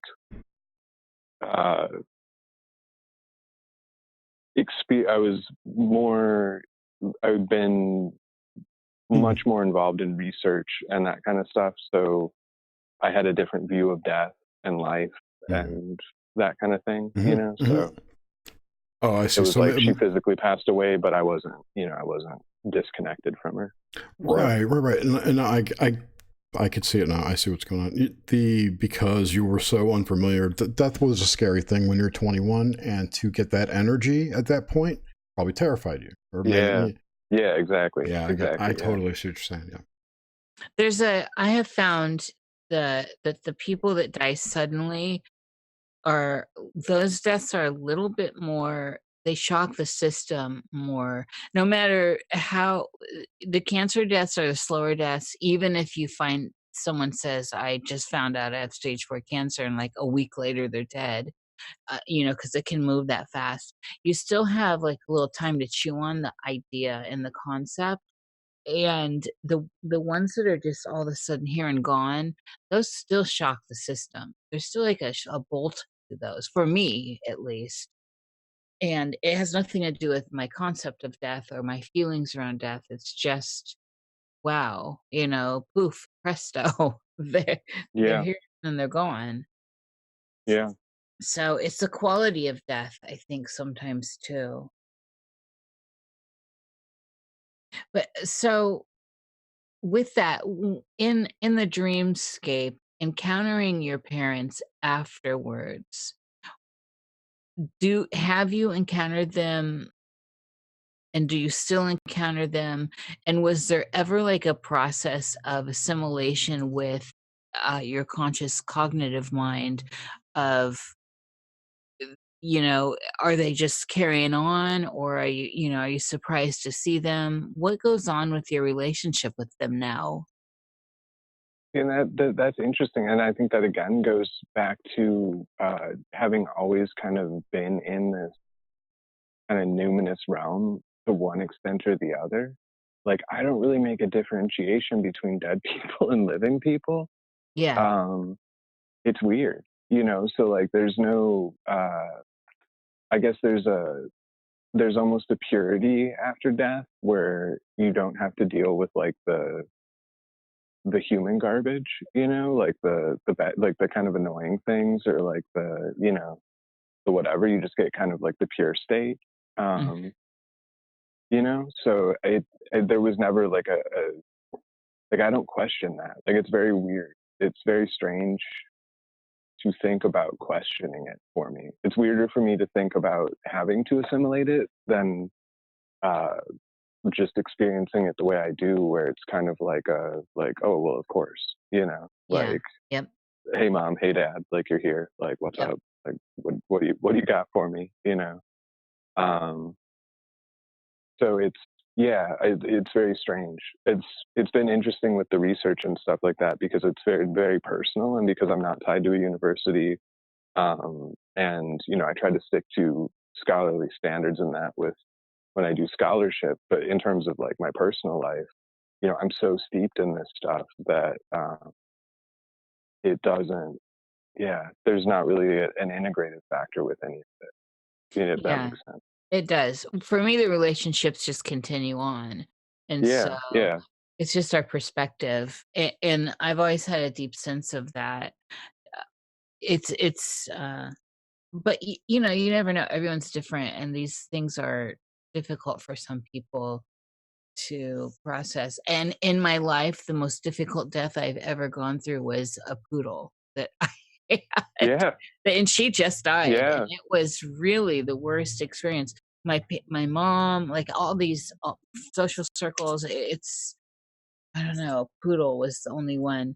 I really wanted to, and I circled this, like, several times. I wanted to get your so 2011 came up early on in our conversation, and I wanted to get your take on the collective shifting that happened consciously or unconsciously, or in the undertow of the collective with the 2012 stuff. And the more I talk to people and the more we talk to people, these 2011, 2012, 2013, these that period of time consistently comes up with major kind of self change or self awakening stuff, or even tragic stuff. There's something about that time slot right there. What do you think? Why do you think that is? I mean, I noticed a definite thread with the 2012 paradigm shift. yeah. It's interesting, because that's a good question, because I don't often think about that, because at the time I was writing for Reality Sandwich, and Daniel Pinchbeck had published that 2012 book.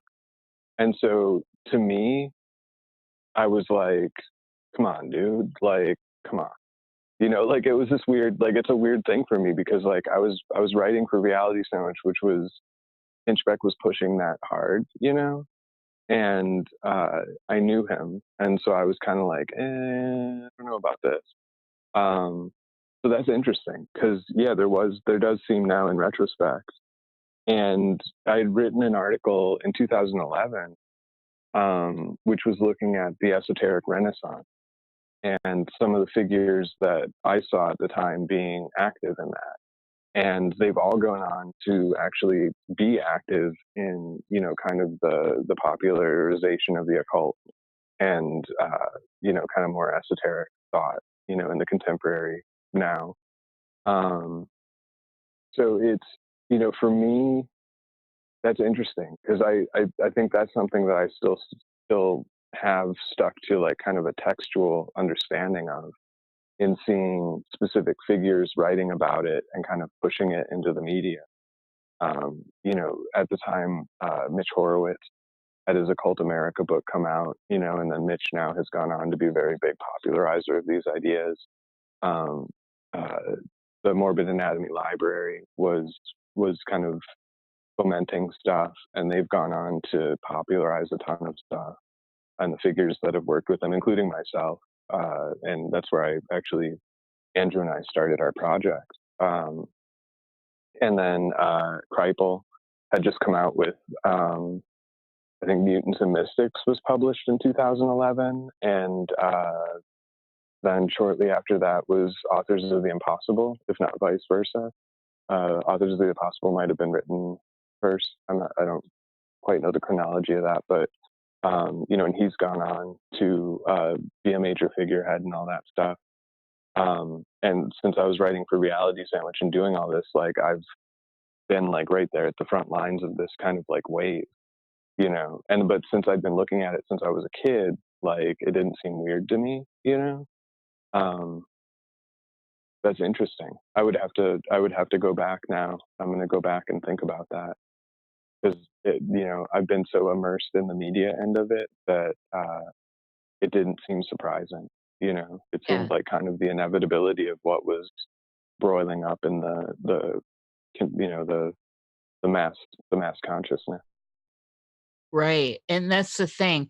Like, you know, it's always this way with shifts, conscious shifts, consciousness shifts, reality shifts, is that there are often times when things are changing. Change happens usually kind of slow, and then before you know it, there's been a lot of change that's happened, and then looking back, you know, it does appear like, wow, well, that was only like 3 years or whatever, but we're Yeah, programmed to think in terms of the Hollywood variety of change, where it's, you know, these big events that it's one thing and then all of a sudden it's the next, you know, the day the world stood still and all this, the big boom boom stuff. But The programming.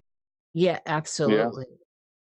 But it's not that way in, I don't experience it that I experience like a slow burn with change, even though it can look fast looking back, as I said. And so we're constantly, Jerry and I, talking to people are constantly talking about these 2011, 2012, 2013, and not referring to the Mayan calendar at all. That's in the far background about having significant events happen. And so it's just starting to be such a thread that, I mean, even you mentioned 2011. And so it's, you know, at this point, I just know that whatever shifted, however it shifted, everything shifted in such a yeah, strange way. The whole world is different now on this side of it. To yeah. the It point definitely, where it there's, like, definitely is. SMQ saying, "Did we die in 2012?" And that those kinds of questions that are now coming up. Is reality rebounding? Is the reality falling apart? Why does everything seem to be looping when we have all this terminology since then too about sim theory, electric theory? I mean, all this stuff that's come afterwards has questioned the nature of reality, and all that stuff's always been there, as we talked about earlier, and all the esoteric stuff's always been there. But when we get past more common, it's in the common vernacular now. Like there's something where I think most people realize something is different now. Something feels different. And then there's all the woo that this is all wrapped up in. Chemtrails, is it flat earth? Is it round earth? Flat earth as a concept before 2011 really was, I mean, come on. You know, now Yeah, The CIA it's, hadn't thought of it yet. Well, Yeah, it right. was it was still It's your like fault, those Jerry. That's what sail you do. your boat and fall off, it was still like that kind of imagery. Yeah, So, but yeah, that's and a large part of that seems to be the connectivity of the internet, kind of Oh, slamming everybody's absolutely. minds That's absolutely. together, yeah, and 100%. also getting because my dad did work in computers since the 60s. We always had a computer in the house, and we had internet like right when there was public internet, like we had it. And so, in my own personal life, like I can see the change in terms of interacting with the world, uh, as computer technology developed, as it became more immersive, the difference between like the like BBS message board kind of forms of like mass communication versus I ran a going BBS. into and that was a totally different scene. Like Yeah. I remember in 2009 was when I signed on to Twitter, and I started talking to Mac Tonys, who was like a Fordian researcher, and I went back maybe this year or last year. I went back and I read his blog, and the way he was writing was so surprising to me because it was so personal, and nobody would write that now. Nobody would write these kind of. He was reflecting on like he was really honestly communicating his day-to-day life, and really honestly communicating like what he was experiencing from like I wish I had a girlfriend, and like I'm going to go out tonight and like maybe I'll meet somebody kind of stuff, to his research. And it was just this like really personal, like open diary writing that you just don't see anymore. Like it's That's how Twitter even used if to people are, be. yeah. And it used to be this really like open, really interesting thing. And now and it was such a weird shock because like I've been using it for a decade. So like hadn't, really gone back and looked and seen that. I felt the difference, but I didn't really cognitively like recognize the difference. But then when I looked at Tony's old stuff, I was like, geez, like this is way different, or my friend Joe Matheny did this thing called Ong's Hat, which was like the first kind of like alternate reality gaming kind of like hoax meets like digital media kind of thing.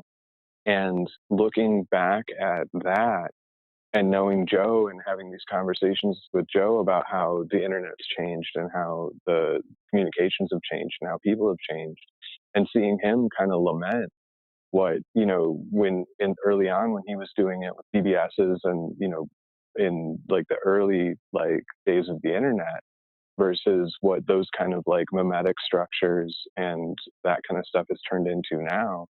Um, it's an interesting shift, and I think that plays a huge part in this consciousness change because one of the things with the internet, which Diana Pasulka writes about in American Cosmic, is that the early days of the internet, it was considered extended cognition. It was a cybernetic enhancement on the global mind. And so That's you the look at it like DARPA that. version, right? I mean, the DARPA research led towards that. Yeah, the ARPANET, like ARPA, right, the right, right. early research in that. Yeah. Mm-hmm. And it was meant to be an extension of human consciousness. And so like, but what's happened with that is, like you get the id, right? Like we extended the consciousness, but like the id's still there, and it's still, in some ways more powerful than it was before. It's being amplified now. Um, so I think that plays a huge part in this change, including the simulation theory. Up until Riz Verk's work, he's an MIT game developer that just published a book called Simulation Hypothesis. And up until Riz's book, I hadn't, the simulation hypothesis to me, I was like, oh, come on, are we really going to compare our brains to computers? Like we invented these things. Like that's stupid. But Riz has gone and been able to tie it to, in Vedic, like the idea of Maya, or in Buddhism, the idea of, kind of an illusory reality versus awareness in that. And when you start to look at it like that, like it's different language, but it's kind of the same thing. And we have this model now with virtual reality and digital realities and information science that really enhances how you can look at that happening in the real world. But there's this weird connection now because we're all like cyborgs. We're all tapped into our smartphones and our digital personas and, all of this stuff. And it hasn't quite caught up with the mass culture to really look at, when I go online and I'm on Facebook and Twitter and all these things, like these are me, but they're also not me. And they're weird versions of me's that are interacting, I see that because I do professionally for the business school at the University of Georgia, I do social media. And so it's really interesting for me to see how the faculty deal with their digital stuff because they don't recognize the difference. They're like, they don't recognize the control that they have over their digital personas or how their digital personas are perceived or how their digital personas reflect back on them in the real world and how their students see it. And they don't recognize how their students, being of a different generation, utilize digital media. And it's really interesting to be in a university setting doing it, for marketing and communications, and to see that divide between students who've grown up in this stuff and how they interact with it and expect it to be messaged to them versus how, even the people in the marketing department consider it and they don't quite get that like connection.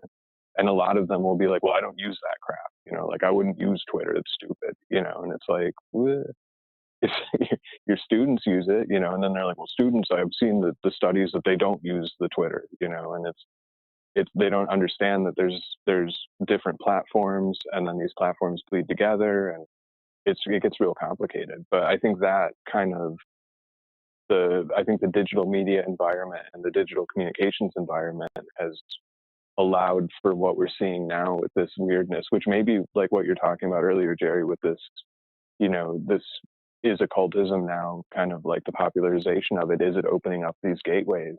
And it may be less about the popularization of occultism than the mix of the popularization of occultism plus these technologies of communication coming together in a really funky way with both the mass consciousness and then the individual consciousness and then the different group consciousnesses or, minds. Yeah, which just begs the question, where did they go? Did science stamp it out? Did the Vatican do it? I don't know. It's a real interesting thing to think about. And it really ties probably all of the above. True. I was going to say it ties a lot into the American God story. Or it doesn't tie into it, but it's thinking that similar correlation. Which probably and that probably what made me think of it. Sorry, I didn't mean to interrupt. Go ahead.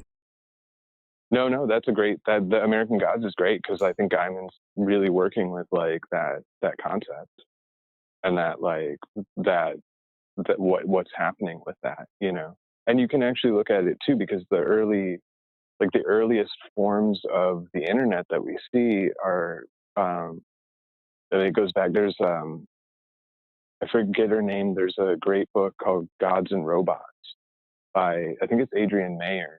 She's a Stanford professor, and she's gone back to like the Greeks and like the early, like the like ancient culture, how they presaged our concepts of cybernetics and cyborgs and robots and androids and all the rest of it in a way that's not like clumsy, in a way that actually, when you go back and look at it, it's kind of eerie with the similarities to what they were, producing with their writings versus what we have now, and even in our concept. And then, but in terms of like actual like direct lineage, there's a Catholic visionary, Raymond Lull, who literally envisioned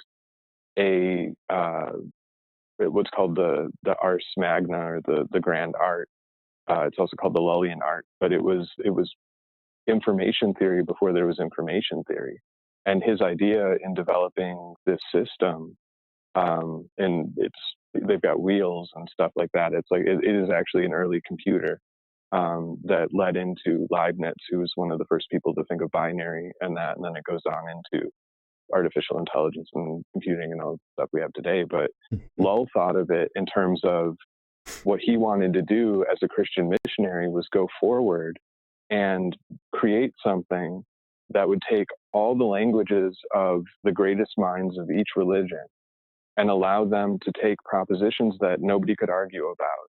And it would make it so that it was translatable in a way that no one could argue, because it was these logic wheels and these ways that the propositions work together.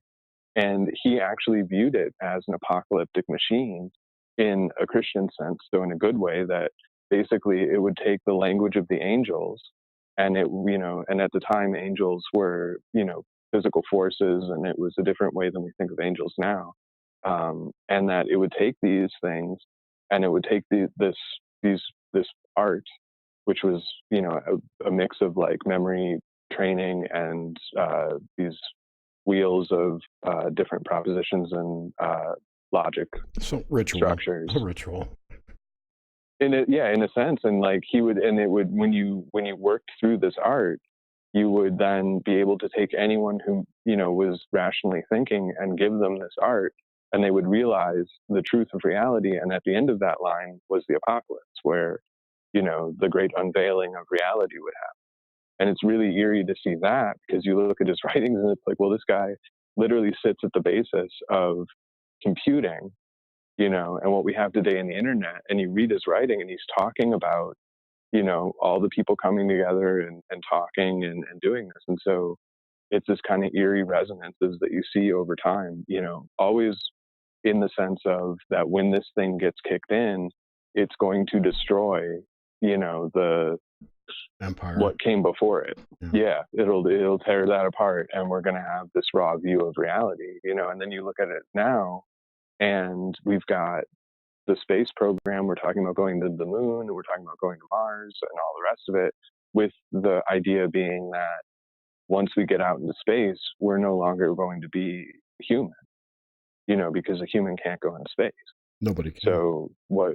Yeah, nobody can go into space. So what happens then, right? Like when we start to go towards that, then we become something else, and that again has an apocalyptic kind of tone to it. Yeah, I agree. What if it turns out that we can't go into space in any way, in any form? What happens then? Well, we can go with our mind. I mean, we can go with something else. I totally agree, and I think that's something that the world has been steered away from. Mm-hmm. Yeah. It's in Burroughs. Like Burroughs wrote extensively about it. He wrote about it, and that was actually where a large portion of the remote viewing stuff came from, because they were in that early 70s period of the psychic studies. It was directly tied to how do we communicate with submarines and how do we communicate with spaceships. That was part of the goal. Was we can't, with a submarine, you have a hard time getting communication ties to submarines. And so what if we could just have psychics, like a psychic in the submarine and a psychic on land, and they would be able to do, an encrypted communication psychically to each other and pass that information. So if this is possible, let's test for it. And so there's always been this kind of like tie between psychic studies and, exploration into these areas where the human body is not really fit to go to. It's all very interesting and very weird. So I don't know if we're opening up gateways. Yeah. So I guess that looping back again to the gateways, I don't know if we're opening it up in the way that in the way that the exorcists want to think about it, but we may be opening it up in a way that Jack Parsons was thinking about it. Yeah, exactly. We may be opening up a little bit more Parsons-esque, Burroughs-esque kind of vision of things. Mm. Very cool. So everybody better learn their lucid dreaming so they can be part of the next new breed. That's I keep saying this. I keep saying it. Get your psychic muscles flexed. So it's time to awaken the the psychic facilities. Wait, for let sure. me talk some light language for a second. You get some glossolalia going. Guide us in, Jerry. There you go. Oh man, I'm out of but questions.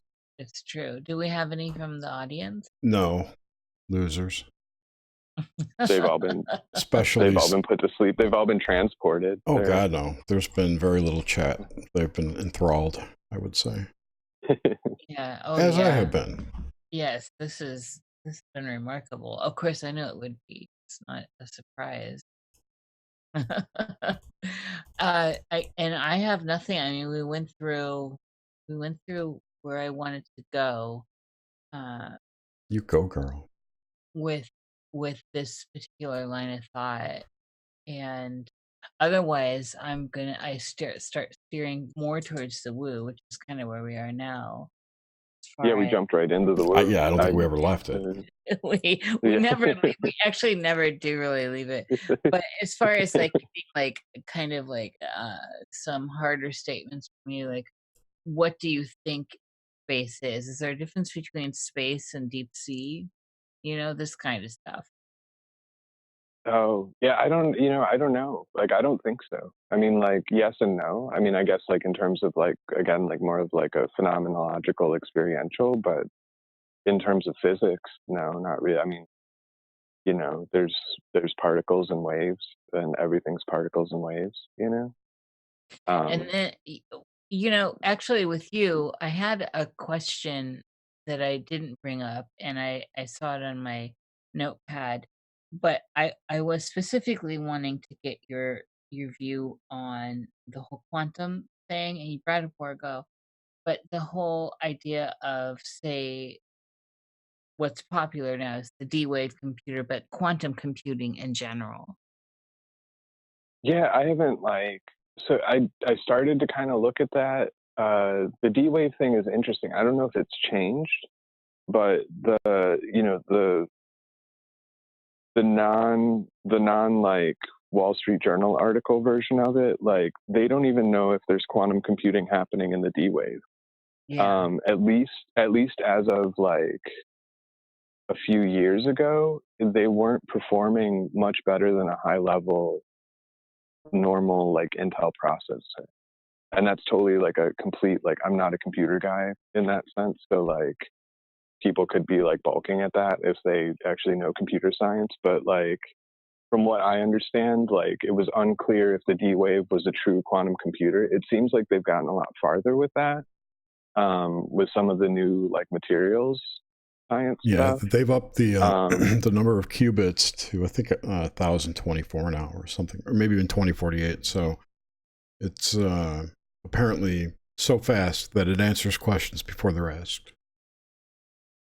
So that, yeah, and I saw some of that stuff too, where I think that like article came out recently where they said that they were able to finally get to a point where that was happening. Mm-hmm. So I don't know. I mean, that honestly like makes me want to move out further into the woods and just sit quietly, because I don't really like, I'm not sure what that means in terms of, like we're already kind of screwing up with just like the basics, I'm so with you. Once we get to that level, like I don't know that the human species is ready for that. I know. See, and I'm kind of like dizzy with that thought.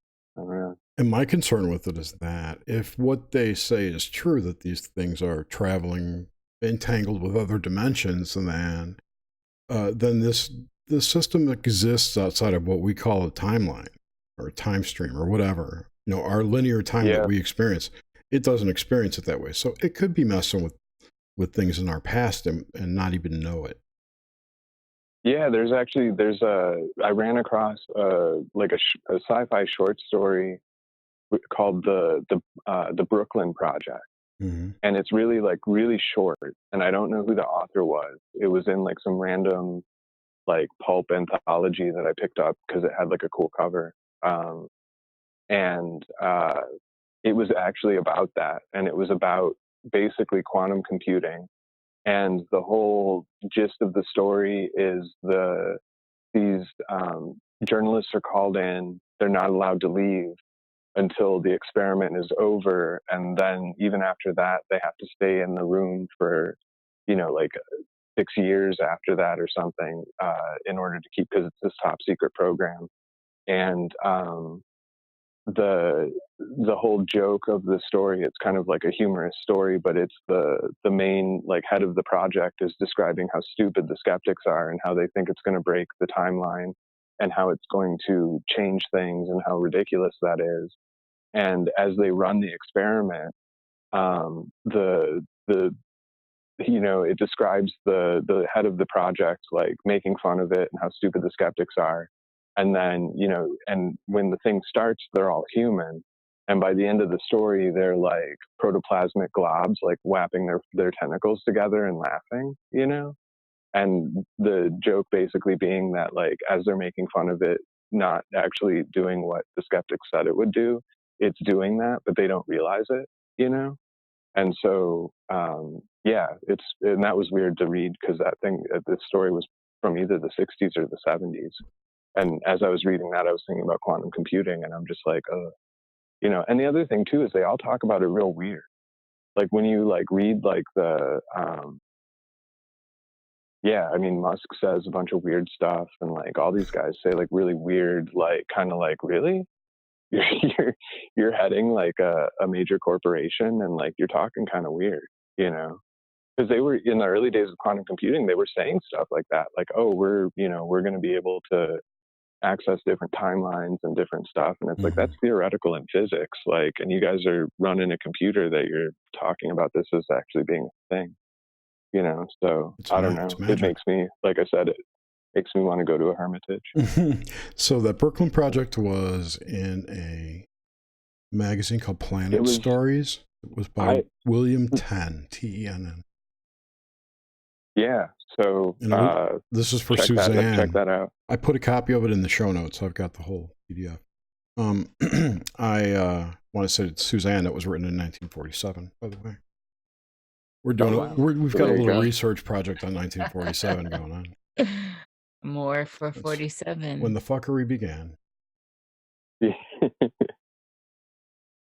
Okay, I got questions if you've got time. Yeah. All right. Does marijuana affect your dreams in general? Burroughs said it did. Burroughs said it stops your dreaming, that you basically go into a state. I think anything affects your dreams, right? Like diet is hugely important. If you're going to do dream work, you really got to pay attention to not only your mental diet, but also your physical diet. Caffeine will affect your dreams. Yeah.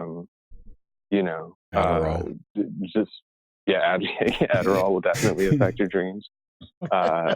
Any kind of stimulant's gonna do stuff. But yeah, definitely anything. Honestly, anything you encounter changes your field, changes the way that your experience. So that's why in the traditional paths, they always have a very strict way of working with that. I think that, and it depends on, we live in, all of us live in the United States where things are pretty like loose and like floppy, and like we're constantly like just consuming media and ideas and weird pollution and chemicals and all the rest of it. I know that since moving out to the woods and living in a 200-year-old barn, my sense of self and consciousness and dream states is much different than it was when I was living in the suburbs of Chicago or living in Chicago or living in Arizona, So environment and setting are hugely important, and that includes diet and any kind of substance you're going to take to alter your thing. I mean, it can all be worked with, but you got to actually like make a conscious decision to work with it and not just like assume that it's great and do it. Right. I think that's one of the things that like I see a lot is people are like, this is fine, and then they'll get like real like hard edged, like, no, I do it, it's cool, like that's fine. And it's like, well, is it like, is that really the best? So I would say too that if you want to go get some good visions, try fasting for a while. Yeah, exactly. Like, yeah, the if you, you know, that changes it, definitely. Cool. Chimpertainment wanted to know if you've ever embodied an animal in a lucid dream. Yeah, wolves. Wolves.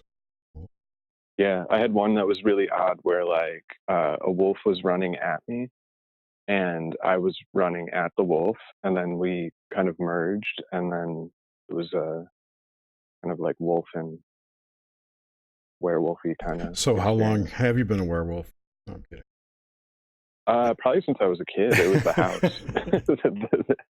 house. The house inducted me into the werewolf cult. Awesome. Lycanthropy is so underrated. So that's how I know you. There you go. Yeah. See, we've been running the night.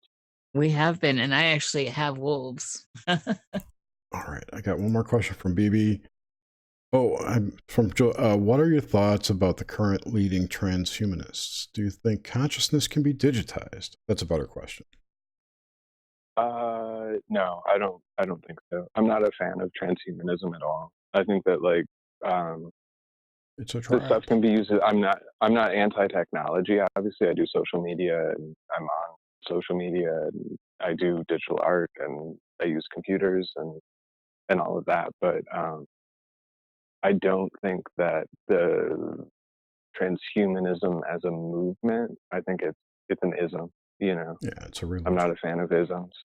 And I also think that it's short-sighted because of the lucid dream stuff and because of the consciousness studies and studying, you know, different traditions, religious and psychic and all the rest of it. There's so much more to explore than the idea that we need to, you know, upload our brains. And I also think too, I think that I wrote an article a long time ago about Kurzweil. I think there's a lot of pathology involved. Kurzweil is obsessed with resurrecting his dad, and I think that's weird. You know, like I think that's anytime that you're like running on a pathology or you're running on a like I want to live forever. You know, Burroughs has that I think it's in Nova Express, the Hassan Asaba speech. You know, about like shit and piss forever. You know, like this really materialist view of who we are and what we are, and the idea that like we need to, you know, be immortal computer beings. Like I just think that that's kind of a weird way to look at your life. I think it's kind of pathetic. Digital necromancy. Yeah, and it's, you know, you can just do real necromancy. Exactly. Like just, you know, do some spiritist work. Get the spirits working. Like that's much less. You know, maybe more of a tax on your mind state, but yeah, you know. and it's much less effort and it's more natural. Yeah, okay. Exactly. Go the natural route. Go natural. You know, I mean, I think that it's interesting, like, because I think that in terms of transhumanism, one of the things that Diana Pasulka points out in her work is we don't even recognize how cybernetic we already are. Yeah. Yes. With again the smartphones and our computers and, you know, all the rest of it. I'm totally happy with GPS. I think it's cool, you know, but it also leads you into stupid places. And, you know, living out in when I first moved to rural Georgia, onto this property, my car crapped out and I didn't have a car for a while. And I was walking like 18 miles to go get like bread and stuff. And that was a totally different way of experiencing the world. Like I've always walked and that, but when you've got to go like walk to get food, you know, and like you look at the effort it takes to do that versus go out to the forest and collect some like chanterelles and like edible whatever you can find in the woods. It gives you a totally different perspective. And I think that with the transhumanist idea, like those people have never had that. And the other interesting thing too, I was talking to a lady I met who did, she was like a director for preschool in Silicon Valley. And she was talking about how, you know, a lot of the kids that go to that school are from the tech company executives and that, and they don't let their kids use smartphones, and they don't let Yes. their kids have a tablet, and they don't let their kids do any of that. And what she was actually doing at the time was exploring a redesign of their playground to make it more naturalistic, so that the kids basically would just be allowed to go out into the woods. And so, like, you know, if you think of that, like the very people that are working for the companies that are, you know, making this transhumanist thing even possible to think about, don't want their kids to be doing it. Like, that to me is kind of like, you know, maybe the public needs to pay more attention to that than to be so amped up on this weird kind of sci-fi notion of, you know, Going to Mars. uploading our conscious. Yeah. Yeah. No, I'm all for Mars. I like Buzz Aldrin. I think he's cool. Actually, Mars is fine. I'm cool with Mars, but not in a transhuman way. I think we should go as like ambient, like psychic squids or something, you know, like Cool. like out of body kind of things. And we can. Yeah, exactly. We can already do it. We're probably already Yes. there, you know, like in I think our minds. we've got immortality. We just have to realize we actually have it. Yeah, exactly. Just walk in your 4-dimensional space worm, the Worgonian worm, you know. That's right. It's like the time there's a TV show called Legends of Tomorrow, and they it's goofy, but it's long and involved. They have a time. They're in a time machine spaceship and their job is to keep the timeline intact. So if there's an aberration or someone's messing with it, they go back in time and fix it. And okay, yeah. When they're not fixing the timeline, they're in, I forget what they call it, but it's like a tunnel. And depending on the vector at which you leave, that dictates the time and place where you're going to end up. Yeah, that makes sense. Yeah. In that, yeah. Kind of the same. So just play with that. Play with the time tunnel. Yes. You know. Build your own mental time tunnel. All right. Well, David, it's been an absolute pleasure to speak with you tonight. Thank you so much. Yes, thank you. Yeah, thank you guys. Thank you. This is fun. I appreciate the good conversation. Yeah, so do we. Yeah, absolutely. And thank you everyone for listening and for tuning in. People who are live in chat, thank you so much. We appreciate it. And be sure to tune in. Next week we have Mark Stouffer from, I think he's in New Zealand. He's a filmmaker and other stuff. What about how they can, what are you doing? Plugging Oh, stuff. yeah, shit, I'm sorry. Jerry. How can people find you? I need the and syllabus. what are you working on in all this? Well, I've got a blog that I update semi-regularly, which is just davidmetcalfe.wordpress.com. I'm on Twitter at David B. Metcalfe. My Santa Muerta stuff with Andrew is on skeletonsaint.com. And currently, I'm just kind of drifting around and thinking about stuff. I'm also editor-in-chief for the Windbridge Research Center's journal, which is a peer-reviewed parapsychological journal dealing with death and the afterlife. And that is called the Threshold Journal of Interdisciplinary Consciousness Studies. Love that. Yeah, and that Windbridge is awesome. I would recommend. I have nothing to do with their amazing research, but like if folks are interested in kind of really cutting edge looks at mediumship and different the stuff that parapsychology has avoided for quite a long time. Windbridge is on the cutting edge of that. So their stuff is fun. Julie Beischel and Mark Bacuzzi are behind that project, the research center, and I highly recommend their work. There's a piece coming out soon. I don't remember the title of the anthology. Coming out from Oxford University Press that I did with Diana Pasulka on the visionary history of the internet. I think it's called Believing in Bits. is the name of the anthology.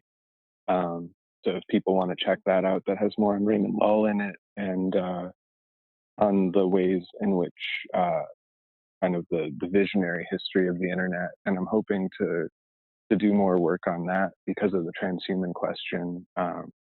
Hoping to do a little bit more work on kind of the weird history of the internet and how we got here with all this communications technology. So that is that. And I'll also be speaking at the Georgia Bigfoot Conference, which is going to be interesting. When is this? This is in October, October 18th and 20th, 18th through 20th. At the museum? This is in Rabun County, which Rabun County is where Deliverance was filmed. Oh, and it is also the home of Ed Edwards, who is one of the current psychokinesis research subjects at the University of Virginia and at the Monroe Institute and at the Rhine Center. And he's a trip. Check out Ed Edwards' stuff. I'm going. So I will be. I'll be there. Yeah. Oh well. Yeah. Well, I'll see you there then. It's going to be. It'll be definitely an interesting thing. I don't quite know what I'm going to be talking about yet. I think I'm going to have to get up to speed on Bigfoot. But if I do talk, if my talk will probably be more oriented towards Bigfoot as a cultural symbol and that kind of thing. Maybe I'll find a way to tie it into psychic internets. I don't know. Yeah, psychic gorillas. Yeah, I just keep thinking about the Saturday night at Paramania at the Bigfoot Museum, when the guy who owned the museum was talking about how he gets more reports of Bigfoot's floating.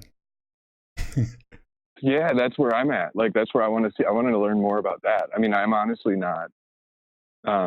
I'll be speaking at this because I got along good with the conference organizer, and a friend of mine is helping to put the thing on. This North Georgia artist Kip Ramey, and so I'm excited to speak at it. It's going to be different because it is in Rabun County, and it definitely will be. As I told one of my friends, it will be a very southern, very Georgia experience. So, but yeah, it'll be different. And I'm hoping to focus more on kind of the psychic Bigfoot, weird Bigfoot, as opposed to the naturalist. The haunting kind. Yeah, I want the Bigfoot as a haint more than the other. So yeah, no, it's cool. That's up in, I see where it's at. Right, almost in Tennessee. All right, great. Yeah, it's almost in South Carolina. Yeah, it's up in the Northeast. It's in Clayton. Yeah, I see. Yeah, it's in that little corner. Yeah. Cool. I'll drive. All right. Yeah. Well, thank you again so much. This has been awesome. Yeah, thank you guys. This was great. And thank you for the good questions that helped me re-explore myself. I appreciate that. Yeah, you're welcome. That's what we're all about. Asking the questions that no one else does. So Mark Stouffer, let me find his bio. He made a cool movie. Oh yeah, he made a biopic about Bill Hicks. Oh. With he and Russell Crowe. It was called Love, Laughter, and Truth. Oh, excellent. And he's also the author and curator of The Numinous Place. This is wasn't that the thing where... Sorry? Did he do the thing with the lucid dreaming tied into the media project, where like part of the movie was a lucid dream thing? I don't know. Is that The Numinous Place? No, it's a website. It's like a collection website, a curated website of Forteana. Oh, okay. Oh, wait. It's the world's first truly multidimensional work of fiction, technology, and creative merge harmoniously to create a uniquely experimental new medium. Is that it? Yeah. So that is the thing. He works with lucid dreams in terms of you work with lucid dreams as you encounter the media. So that'll be cool. I'm going to have to check out his site then. So I just it's glanced be very at cool. it before. Yeah, but he's a real interesting guy, and he actually reached out to us. So happy to have him on. Excellent. So cool. Thank you, everyone. Thank you, Nish. Thank you, David. Everyone else, Thank you. take care. Talk to you later. Have a good night. Good night, everyone.